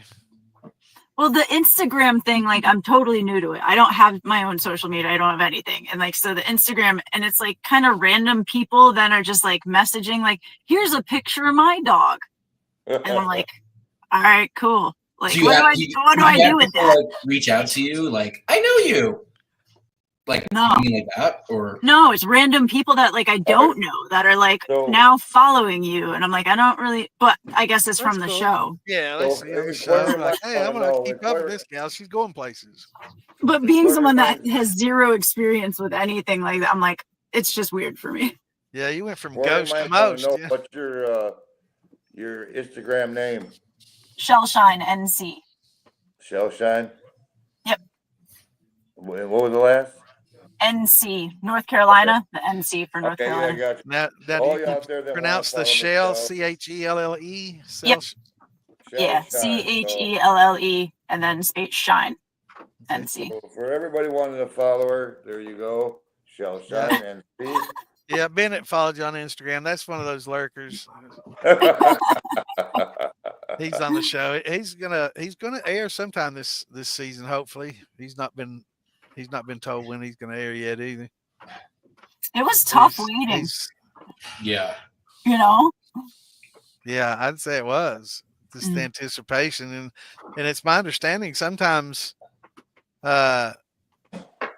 don't get called, don't get aired. I guess they film and they decide it's not good and they don't air or something. I They got a think whole that might have been- episode that just didn't air.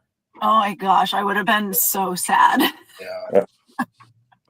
I think there might have been one of those. They did cut out Leah though. I know. thought that was kind of upset weird. about that. I was like, why did they cut that? It was Yeah. quick too. I thought that part was quick. What you talk? Oh yeah, we want to tell it, Michelle. Huh? If you want to tell that part of it. Oh yeah. Well, the owner of Highland Brewing came in. I knew her from years ago. I kind of worked at Asheville Distilling Company, and they're right next door. So we were distilling Highland's beer, and she was like kind of our like supposed to be guest judge type. And they just like cut, what they did with Robert Irvine the her other day. Yeah. Oh, hi, Bobby. Cool. There's my golden doodle. Get on the moonshine. Thank you. So I think Jason is on next week, right, Jason? Beer back. Yeah, it's next week. Yeah, Jason will be on Saturday. Katie Black and Nate. I haven't got in contact with Nate yet. I'm messaging him and I'm trying everything I do to get a hold So of him. any of you guys that know Nate, get up with him. If any of you guys were pre-show with him or know him, try to get up with him, let him know it's all cool and we're not going to get you in trouble or violate your non-disclosure agreements or any of that stuff. I know a lot of people are kind of paranoid about that, and they're like, "Oh, I hope I tell everybody they don't when I ask first talk questions." about that, I tell everybody when I first talk to them about, we know what we can ask, we know what we can't ask. You got to worry about that. And there's anything that they don't want to ask or answer, they ain't got to. This is all, I try to be pretty thorough when I first talk to y'all. I mean, a lot of it sounds like gibberish, but, what the hell? I live in the mountains. It's perfect. I dig it. Well, they can understand you when you're typing. Well, no, I don't know. I stutter when I type, so. Oh, But I mean, we have fun doing these podcasts with y'all. It's great to Yeah, get to it's know fun. every one of you, each and every. Yeah. For I sure. mean- This is the first podcast I've ever personally done. So Me too. Yeah. Well, Sorry, I don't know what I'm doing. Be ready to come back on because we're gonna bring you all back on eventually. yeah, definitely. Yeah, And just let me know. Yeah. You guys got my number now from Tyler. And Yep. So if you ever get a message from a 606 number, it's me. okay. Don't ignore it. But I tried for a long time to get hold of you, and just it was I don't know if it was hit and miss or. Oh, I saw Michelle text me on I think Friday or Thursday. It was like, hey, these guys want to get in touch with you. And I was like, okay, cool. Well, like not next week. And I just had a lot going on this weekend. So literally this morning I was like, I'm gonna email them, and then Tyler. No, that's fine. That's definitely fine. I mean, that's all cool. We'll do it again. Yeah, definitely have y'all back for sure. I think we can do like 10 at a time. So at least we got all three of you back, and we got we've had a pretty good podcast, I think. Yeah, we can do 10 at a time. So after the season's over, we'll definitely have you guys back and just do the fireside chat kind of thing. Sit around. Right, now, out of the two of y'all, who thought Michelle was going to take it? Win Master Distiller. What'd you say? So walking in there, what were y'all's thoughts on once you heard about each other's past and what everybody had done? Did anybody have thoughts on, well, this guy's going to walk away with it, or this guy's? Well, these two guys are beer, distillers. I've never done a beer. Personally, from my perspective, Tyler seems like perfect for the show. He's like, he wants to be there. He's, he's in that. He's of the shine kind of like, and he honestly, I thought like Tyler was going to win. He seemed like the favorite, and just the way he was talking to everybody and the way like they gave him a lot of attention, in a nice way. And part of me was like, he's in it. He's got the same still at home. He loves this so much, and he's so good at it. And like, I thought it was going to be Tyler. Personally, and as soon as I got there, like I never really wanted to win that badly. I just really wanted to do it. I just wanted to go up, show myself that I could do it. You lost badly, Tom. I don't think you lost badly. No, I have zero regrets. Oh my gosh, he definitely I just want to have fun. I just like honestly like winning kind of left my brain as soon as I showed up, and I felt it was so much more fun just to hang out with these guys. That's what it's got to be. That's what it's supposed to be. It's fun. Yeah. And then Michelle too, like she's a real distiller. That's her job. She does this every single day. Like I've never seen a moonshine still in person though. I didn't know what a thumper was. I never used a thumper either, personally. You gotta come over and check out my still. You'd freak out. Yeah. They were like, Michelle just walks in, flips a switch, and then whiskey comes out. And I was like, it's a little bit more than that, guys. But yeah, I had no idea what a moonshine still was, and the boys kind of had to help me and coach me and teach me. You walk to see my still, you say, what are them jars for? What's that thing on top of the thumper? Yeah, I had no idea what a thumper was. Yeah. We had to shake a jar and tell what the bubbles were doing. Yeah. Clearly. When I walked in there, you need to be able to read the bubbles. And I'm not perfect, but I'm close. I mean, I'm within, I say 5 points every time. I'm trying to improve it, so I'll run my still, and I've got a parrot. I don't use my parrot much as I'd like to, but yeah, my wife, my girlfriend bought it for me for I don't know what it was, but I don't use it because I want to shake my bead. I want to be able to test it. I want to shake my bead and see what it is, and then check it with a hydrometer, see how close I am. Tucker, that damn dog. But that's how I like to do it. I mean, I've got a lot better over the years. It definitely takes practice, like not doing it before ever in my career, and then like I haven't seen too many episodes of the show. I should have watched more because I was like, oh, I guess this is how I'm figuring out what my proof is. Yeah. At the same time, you didn't overthink it. You just went in like with a base, like I'm just gonna do this. Yeah, do the best. Yep. You obviously done good. I mean, even though you turn in 137 proof liquor, I mean, you actually won. Yeah, that's crazy. Like when Tom and I are having beers and talking, and he's like, in terms of being far off.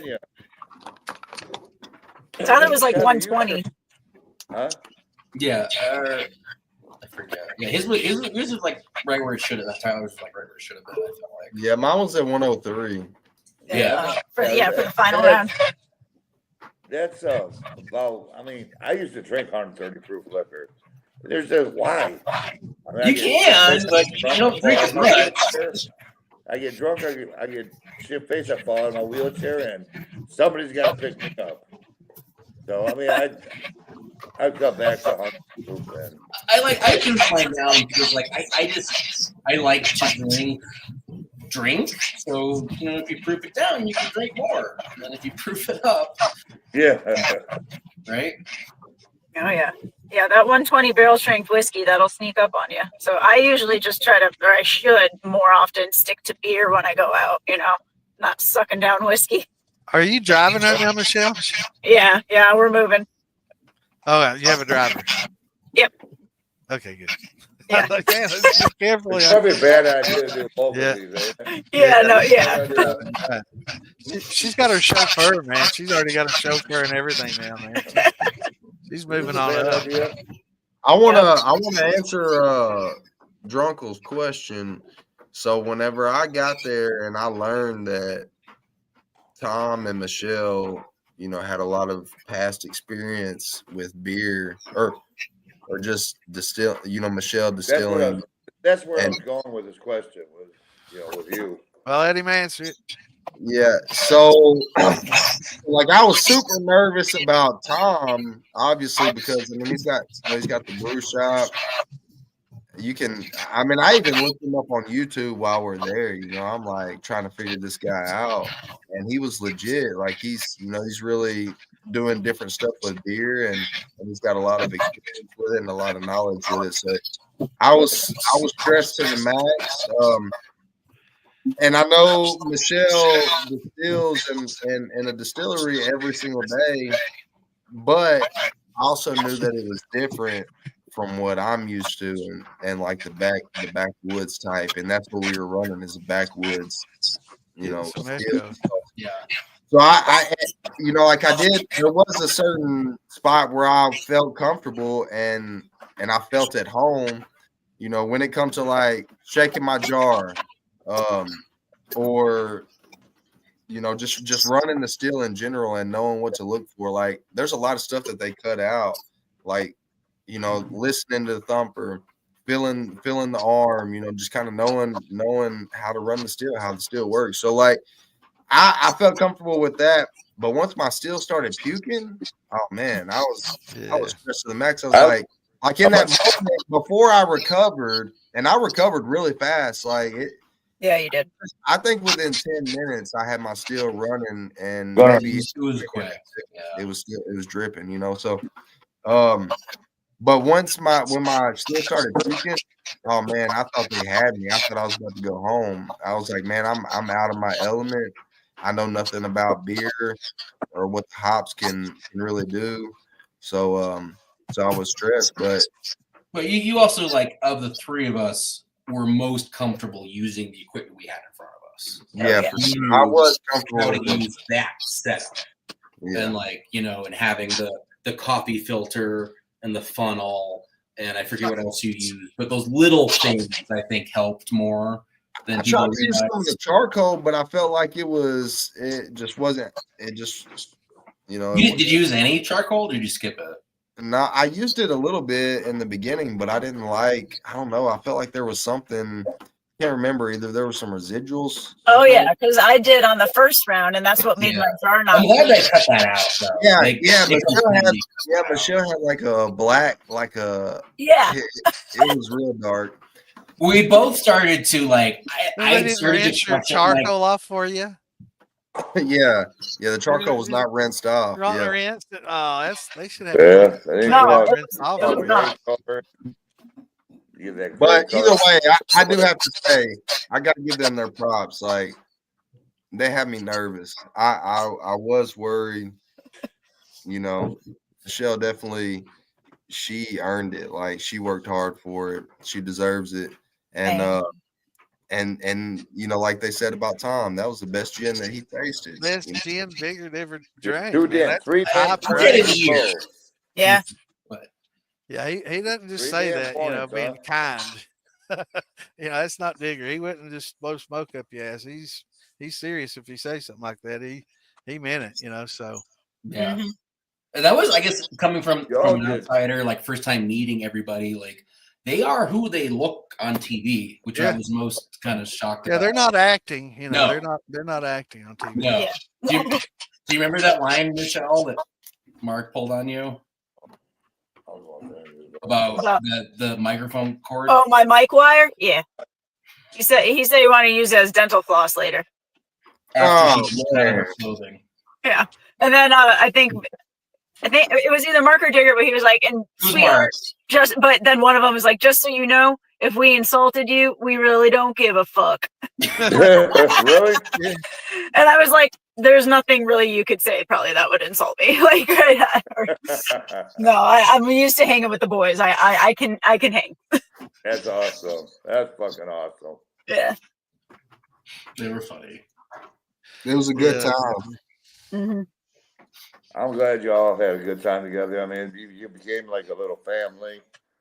I'm sure each one of you had each other's back, and We did, yeah. They had to kind of remind us, like, you guys, this is a competition, like, because like they were helping me, and like I didn't really. And then when it came to distilling beer, like I was like, hey, can we get some olive oil, because that'll make it so that it won't foam up and Right, it won't right. We puke were out. talking It's like, about that before you got on here. Yeah. yeah. So for the final round, they gave us a little thing of olive oil, and I told Tyler, I was like, dump all that into your beer, and it'll help it not foam up and puke. So, right. Little Stick of boiler butter does- butter always helps. Yeah. That helped. Yeah, for stick of butter sure. does the same thing. Yeah, I'm glad she said something about that oil. I do some white wine, make grappa with white wine, and I have to degas it as well. It's bad. These for are all people. great ideas, and I've been buying firm cap to use myself. Buying like a expensive brewery I product. just have the drill and a mud mixer, and I just Yeah. hit that stuff. The big bubbles are the oxygen, and the small ones are CO2. So you know what's coming off. But yeah, I have to degas the hell out of that stuff before I run it, because it's like a champagne. It's really, really sparkling, foamy, frothy. Yeah, it's bad. And I don't want to put butter in it, so I have to do that. The butter works.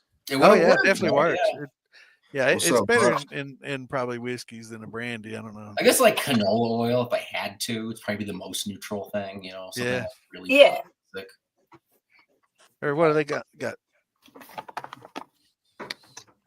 But yeah, they didn't. They showed me doing it for like a second, but we all spent like 10 to 15 minutes just stirring the beer before. Yeah, Yeah, decarb that's what I was trying to say earlier. Yeah, when we poured all our beer in there, we had to stir it forever just to try to get it, gassed out. Yeah. And then Yeah. I don't think Tyler didn't stir his enough. Honestly, it just kind of seemed like a fluke.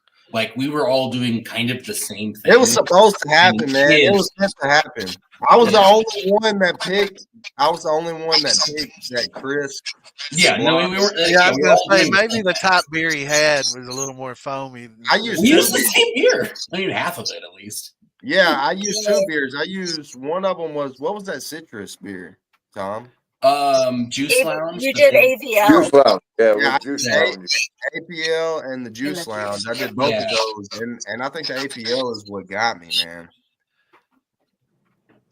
It's hard to say because it was like honestly we were all doing the exact same thing, but yours was the one that puked. It was like Yeah, because we were stirring the same time, I recovered though real quick. That's Yeah, what You did a good job, Tyler. You really did. Yeah, you did.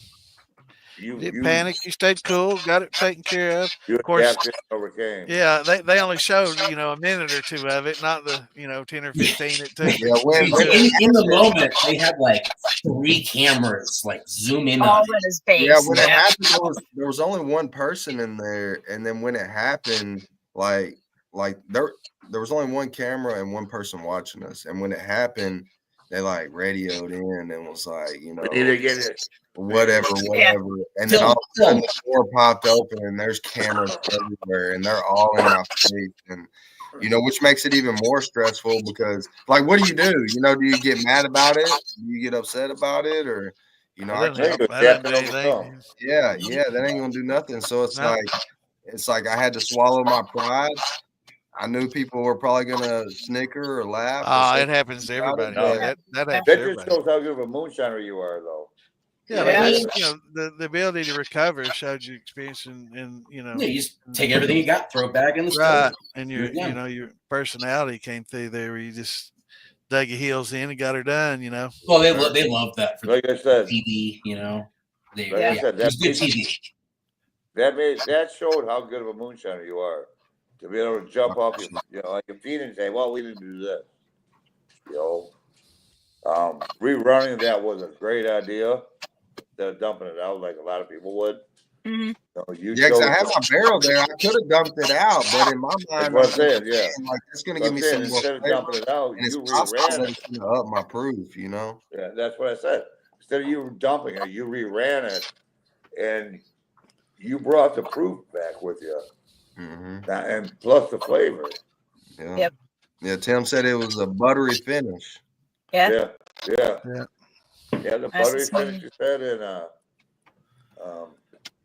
it went down easy. I think something like that.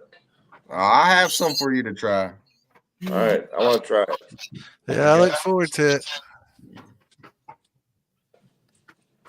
So yeah, is there other night try all y'all when we filmed the last podcast, when Shelly asked me, she said, "Tyler, what are you drinking on?" And it was so hard for me not to tell y'all, you know, TNT's beer shine. So I had to tell my first fib and say it's just corn liquor. It's just corn liquor. But yeah, you all said that. You know, I had to wait until the show aired. You can't talk about Yeah. I know. I think I kind of almost slipped up a little bit too. And well, no, they actually in the sneak preview they did mention beer to spirits, so you know that part had already been kind of pre-released when you said that, so it wasn't outside the realm. You just never know, man. I don't want to take no chance at our show. Right. Spoil. Yeah. So I think it was fine. Y'all did great. Yeah, you did good. You Y'all didn't go outside the boundaries or anything. Yeah, it was a great show, great episode. Our last podcast, there was nothing said that should have been said. Everything that we talked about was legit, and you know, there's no fears of, you know, being said wrong. Yeah, they had to keep telling me on set to like, hey, can you say that again without cussing? And I was like, I didn't realize I was cussing. Yeah. My bad. We don't worry about that on here so much. I followed your guys' lead. That's all you want. Yeah. Perfect. We want the real Michelle. You know, we don't want. Oh, you got it. We don't want backstage Michelle. Nope. On stage, we want the real Michelle. Yeah, I think like it was funny when it's like, all right, hold eye contact with Mark. All right, now everybody look at Digger. All right, now everybody look at Tim. And then like the first time I was looking at Mark and I had to hold eye contact, he started smiling and laughing, and he goes, "Damn, girl, you got some things going on in that head, don't you?" And I was like, no idea.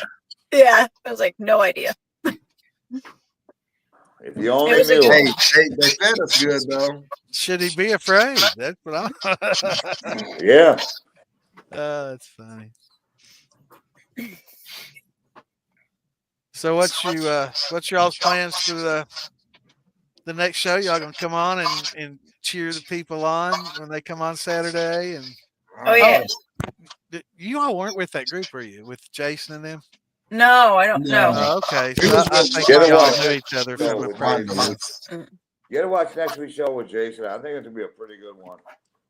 I think when we was there, I don't know if Panhead's still in here, but I think when we were there, Panhead they were doing the prison hooch. Yeah, come in to do his winning interview. Oh, I remember that. Yeah. Yeah, we was up at the top and we seen him come in and they made us wait because they had to go do his interview. Yeah, Panhead's cool. Panhead's a badass guy. I mean, I want to meet him. I met him a couple years ago, and what you see in that show is who he is. I mean, he's the most real. I want to meet him. Some bitch you can meet. I mean, he's just flat out, straight out. You know, that's him. Nice. I mean, y'all got to meet him. He's I don't know, really good guy. I'm looking forward to meeting all three of y'all. You gotta it's gonna be a lot of fun. You gotta make it to Mega Valley. All right. Yeah, it's not too far from me. Summer jams where everybody goes. So that's gotta. We'll all do a shot together. Or summer jam and par in the bottle. When is summer jam? When's that? July 25th and 26th. 27th. The pre-party is the 24th. You want to make the pre-party. It's right there at the tavern. What month? July 24th is a Thursday. That's that evening at the tavern is the pre-party. And then the 25th and 26th is the actual summer jam. And if you want to be to any part of that, of the Hillbilly Jam, it's the pre-party. I mean, everybody's there. Mark's there. Tater, I mean, everybody. Yeah, Amanda's there. Jay will be there. North Georgia will be there. Of course, North Georgia may be getting up with you, Michelle. They, do a little bit for some of the. Did they give you a steal already? That's right. You mentioned that, didn't you? Well, I got it from who's the guy that does it for the show? I got it from him. Gordon. Okay. Yeah, Thunder Road. Yeah. Yeah. I got it from Copper Road. I drove to Asheville. I met him and picked it up. Yeah. But I'd love to meet Amanda and kind of collab or pick her brain and everything. You really love Amanda. I mean, as a person, she's incredible. But as a moonshiner, I don't think there's anybody better. Yeah, she seems badass and just setting a bar and a new standard. It's really cool. She set a high bar. Yeah. She definitely set a high bar. Jay's awesome too, to party with Jay. Mm-hmm. Yeah. Jay's cool. They're just a blast to be around, period. Yeah, they're both fun.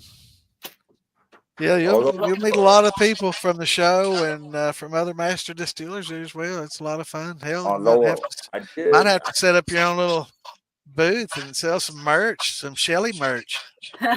Yep. You can put it on our table. We, the Copper Outlaw, we're gonna set up a booth, start selling a little bit of merch. Just get the name out there. Yeah, for sure. Looking forward to it. Yeah. Hell yeah. All right, boys. Well, I might have to say goodnight to you. Okay, well, thanks for jumping on here and get back to your party. I'm glad you took the time to spend with us tonight. Congratulations again. Thank you very much. Yeah. And we're definitely looking forward to having you back on. And when you get on Facebook now, look us up and send us some friend requests and join the militia and Copper Steel Outlaws and hang out with us and help us answer some questions and keep everybody up to date on what's going on with all you guys. Yeah. And, put your plugs out there. If you and Tom, you and your buddy open up that place, let us know and it'll get the name out. We got members from all over the United States and all over the country or world, really. I mean, we got Australia, New Zealand, England, lots, Canada, all over. So, Gunner. But hey, before you leave, let's all do a shot for Michelle. Yep. Okay. Just can't have one. Yeah, congratulations, Michelle. I'm gonna drink. Thanks, guys. Cheers. I'll be talking to all you soon. Rock on, Michelle. All right.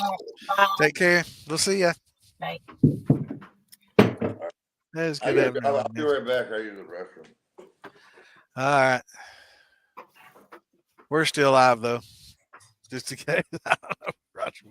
He might have thought we went off, but anyway.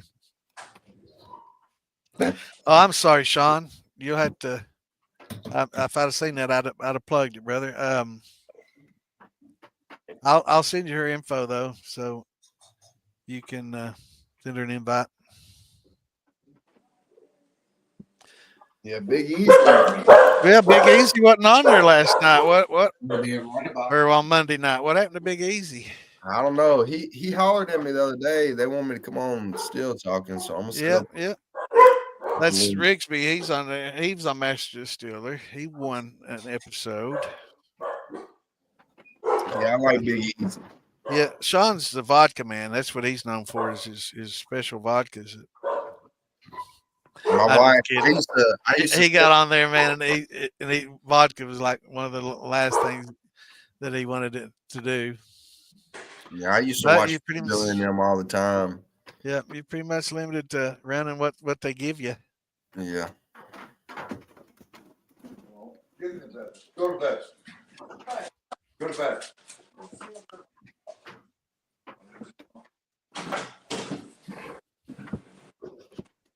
Oh, All right. Sorry about the dog's food. that's all right, man. Oh, hell, I don't know what the hell. Oh, mine's back here been whining for a long time. Doing laundry. Whining. Oh. So Tom, what's your future plans? You ever you think about opening up a brewery or? That's what we were talking about earlier, and him and his buddy. Yeah. Well, So we're talking about Gino from he's going to be on the show later this season. We've been talking a little bit. He wants to open a place, and definitely want to talk to him and at least shoot the shit a little bit. And if not, it doesn't work out for us, I want to help him at the very least for sure. But I've definitely been thinking about it as soon as I got back from the show. Was all that energy and all that you put into being there, and you come back and it's like, all right, I need to act on this, So I need to use your talents, Yeah. I've been thinking about it a little bit, and I would like at some point open my own place. Really love grain-based stuff. I love whiskey. I love bourbon. And it's for doing this for years. It's kind of, I feel like maybe this is where I'm just been headed. I don't know yet, but I've been making alcohol for almost more than half my life at this point. And I feel like whiskey, bourbon, something in that realm is kind of like maybe where I'm going. All right. And that's haven't got much past that, but yeah. All right.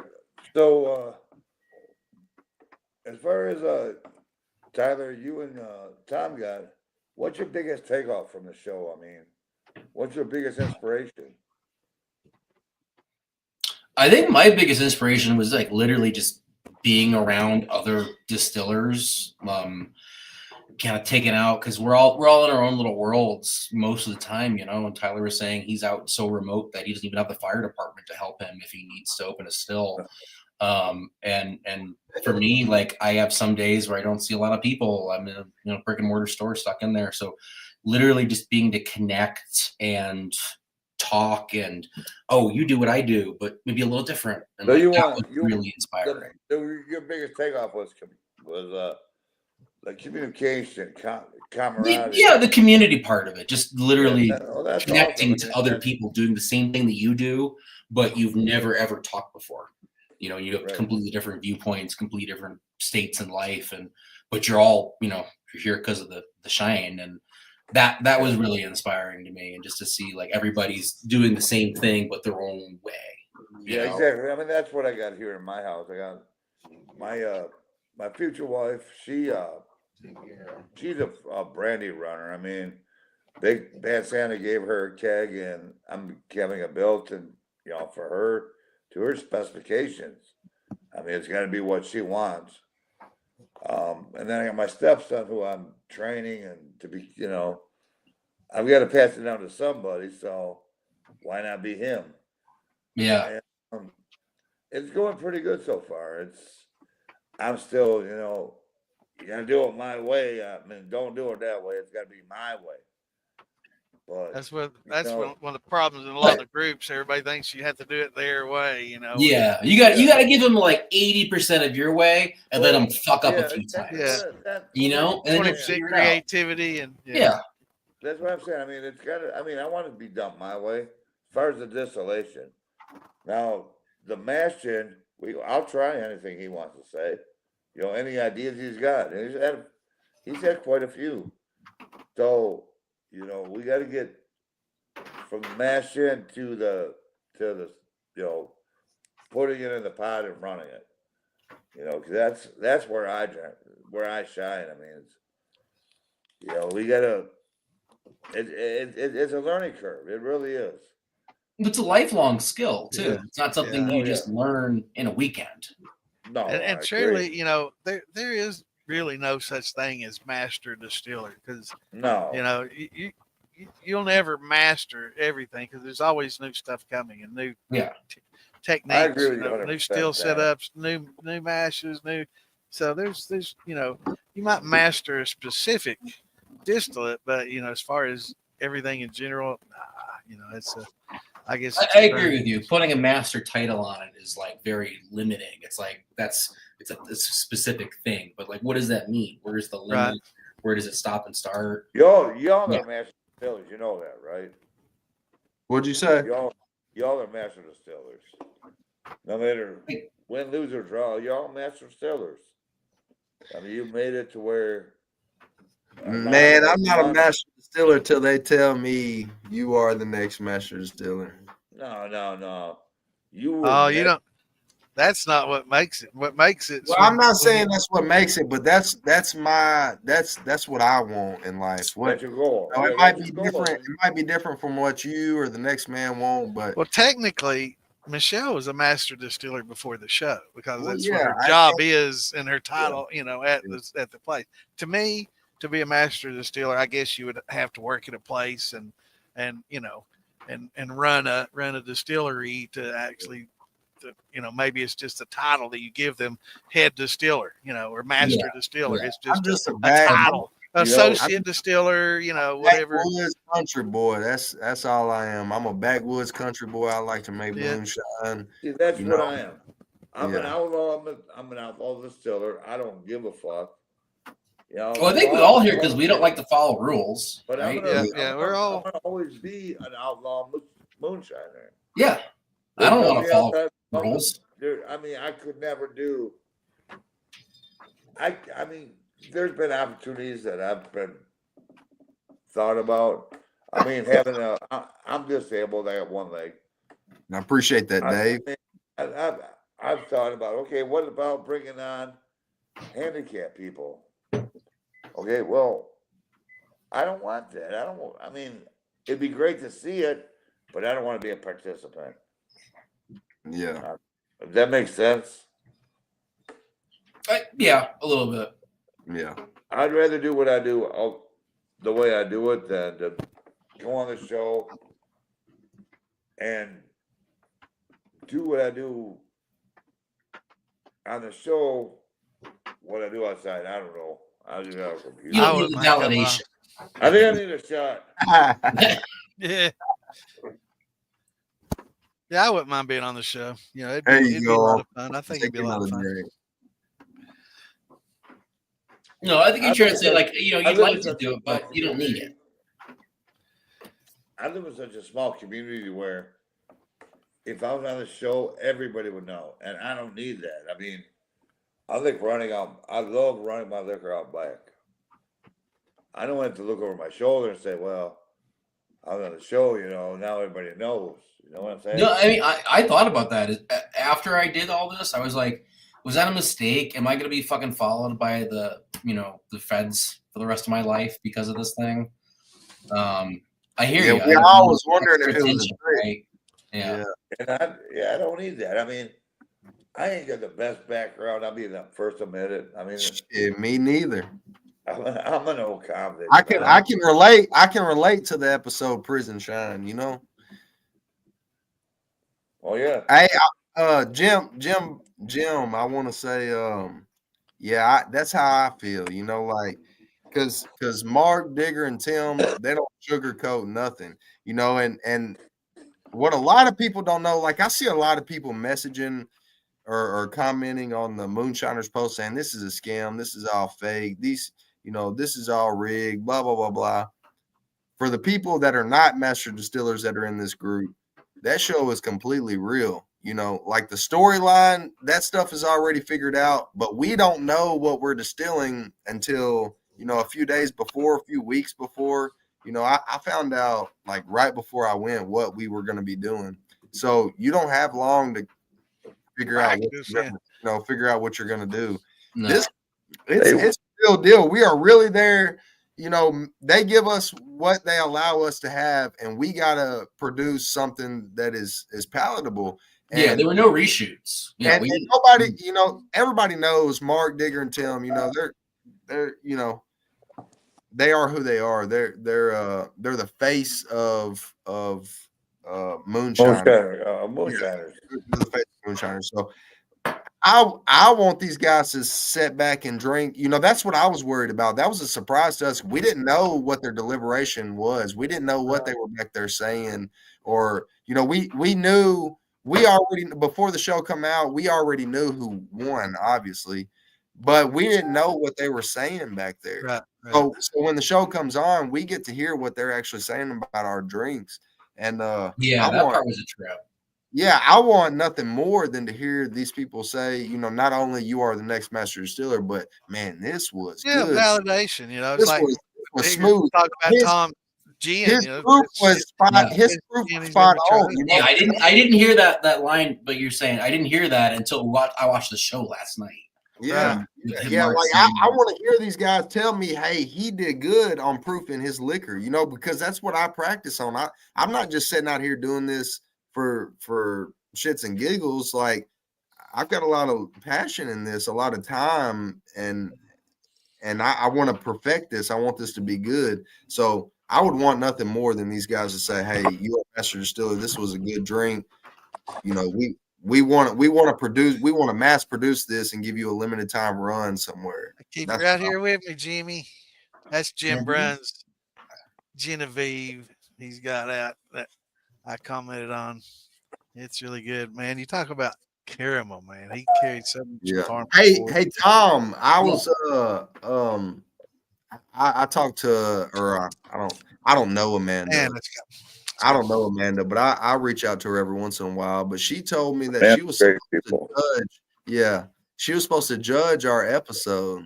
Oh, really? And that would have been crazy cool. I meant to tell Michelle that earlier. That'd have been crazy cool because Michelle become the next master distiller, and she's a woman, and for Amanda to be there and be a part of that, that would have been pretty cool. Especially since she done a beer run.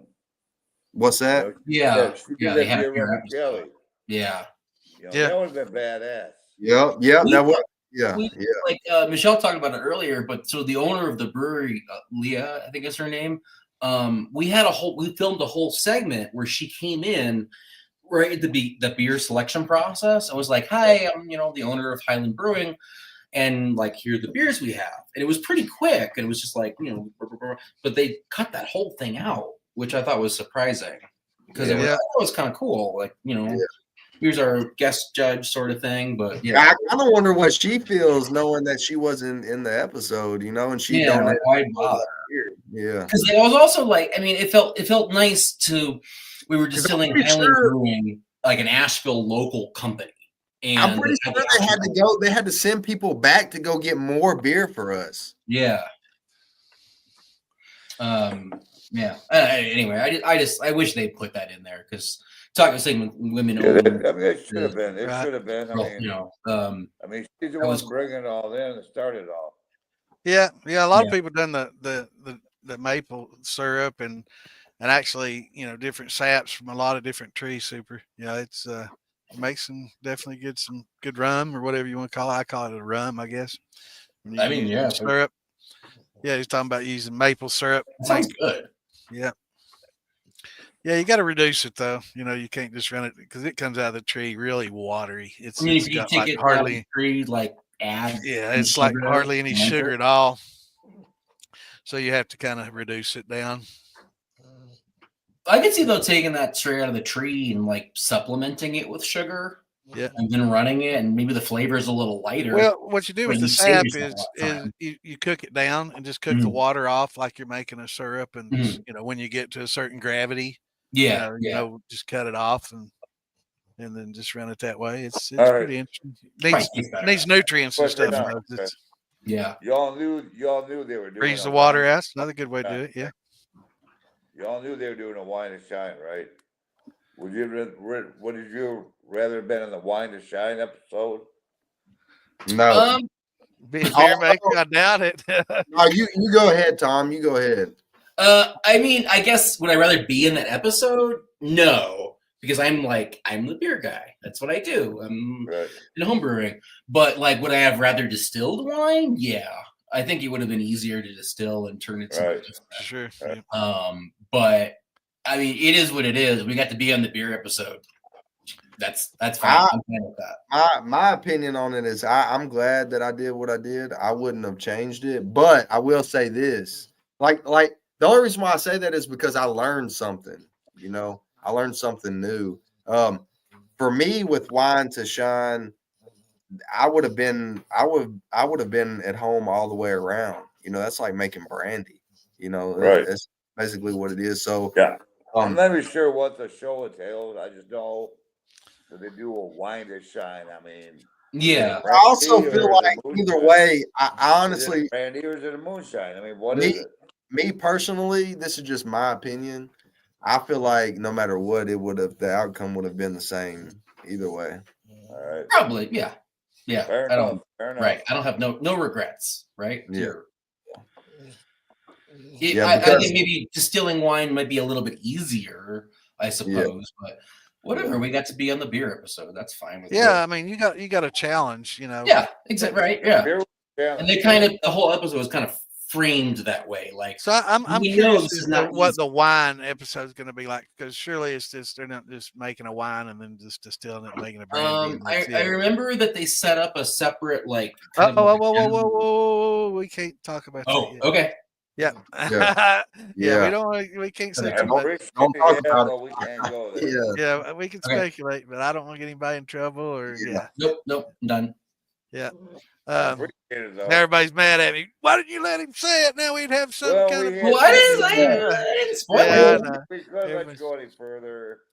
And for some of the people that are asking to jump on, sometimes we have open mic nights and we let everybody just kind of jump on and talk and stuff. But for those that don't know, when we have contestants on, we generally just keep it to the contestants and, field the questions from the comment section. And Saturday nights, after we have the contestants on a Saturday night, a lot of times we'll do an open mic. I do have a good question.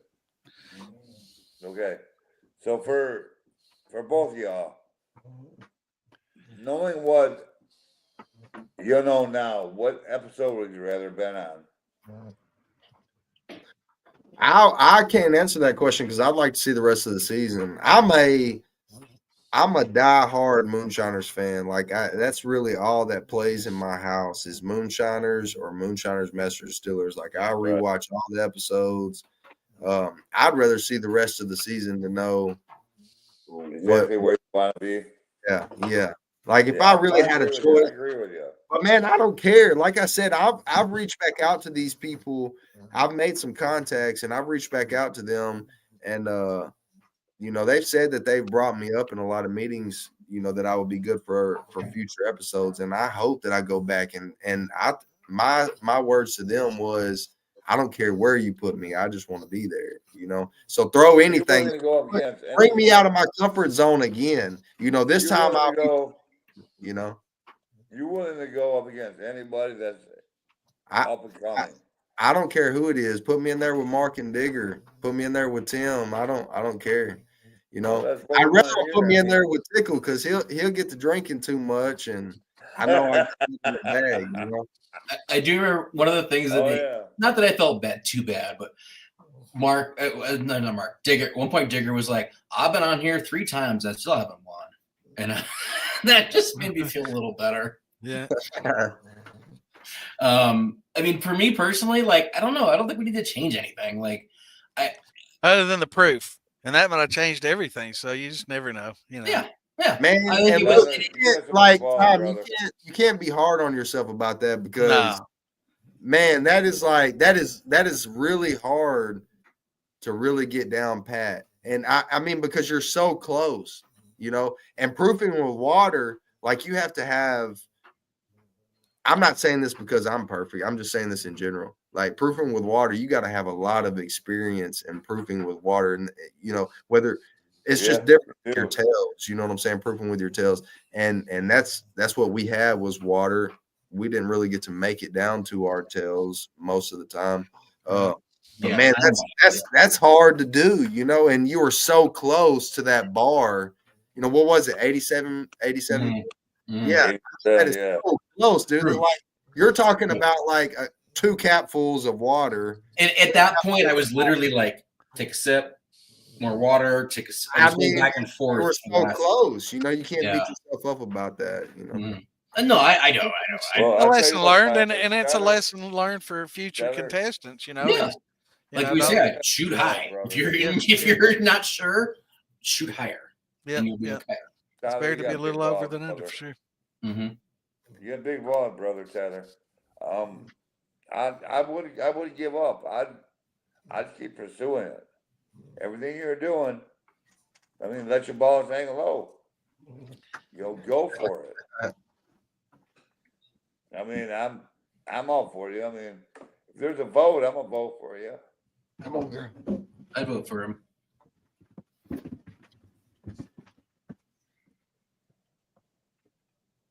Well, guys, it's great having y'all on here. I guess we pretty much covered all the topics. We look forward to getting with you all again postseason. Yeah. And having everybody back, or on, you know, maybe a Saturday night after you know, we interview some of the other people. If y'all want to jump on and say, hey, you see some people on here that was on here when you were on here or something like that, you know, wait till the end of the show on Saturday and jump in and say hey and kind of do your little reunion thing and get caught up. That'd be a lot of fun. But after the season, yeah, we look forward to having everybody on to talk about, you know, behind the scenes and what went on at the hotel and the parties afterwards.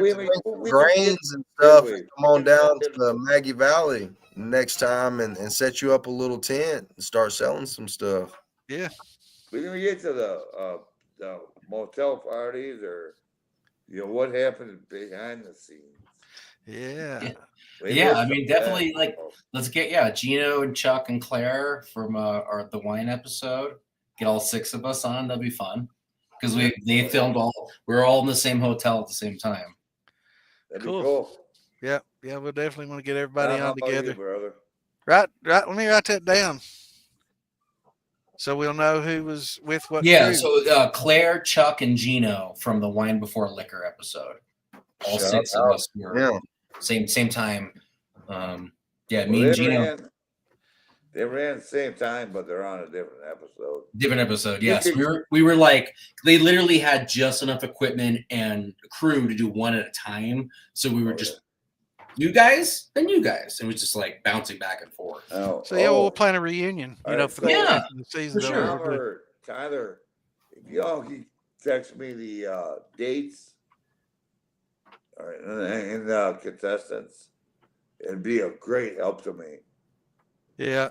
Or send them to me and let me know, and because we're it having. took me forever to find y'all. Okay, I mean, finding Shelly. I mean, she didn't even have Facebook or Instagram. I mean, finding her was like you guys found her. She's a ghost, man. The CIA, you know, it's like nobody knows Shelly. You know, Shelly's like. Tom, man, you're a bad dude, bad Santa, to be able to find her like that. Yeah. What were you saying, Roger? Tom, do you have Facebook? Yeah, Tom Goodwin.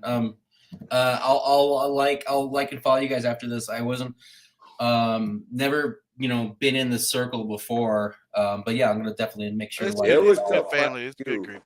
Yeah, it was tough finding you. It took Michelle. I think getting me your number. I honestly, I was a little busy this week and I didn't realize he was like moving so quickly. So I was like, I'll wait. I'll email them when I get a time. Yeah, for us, that was my fault. For like me to get everybody on, it's like I got to figure out from one week to another.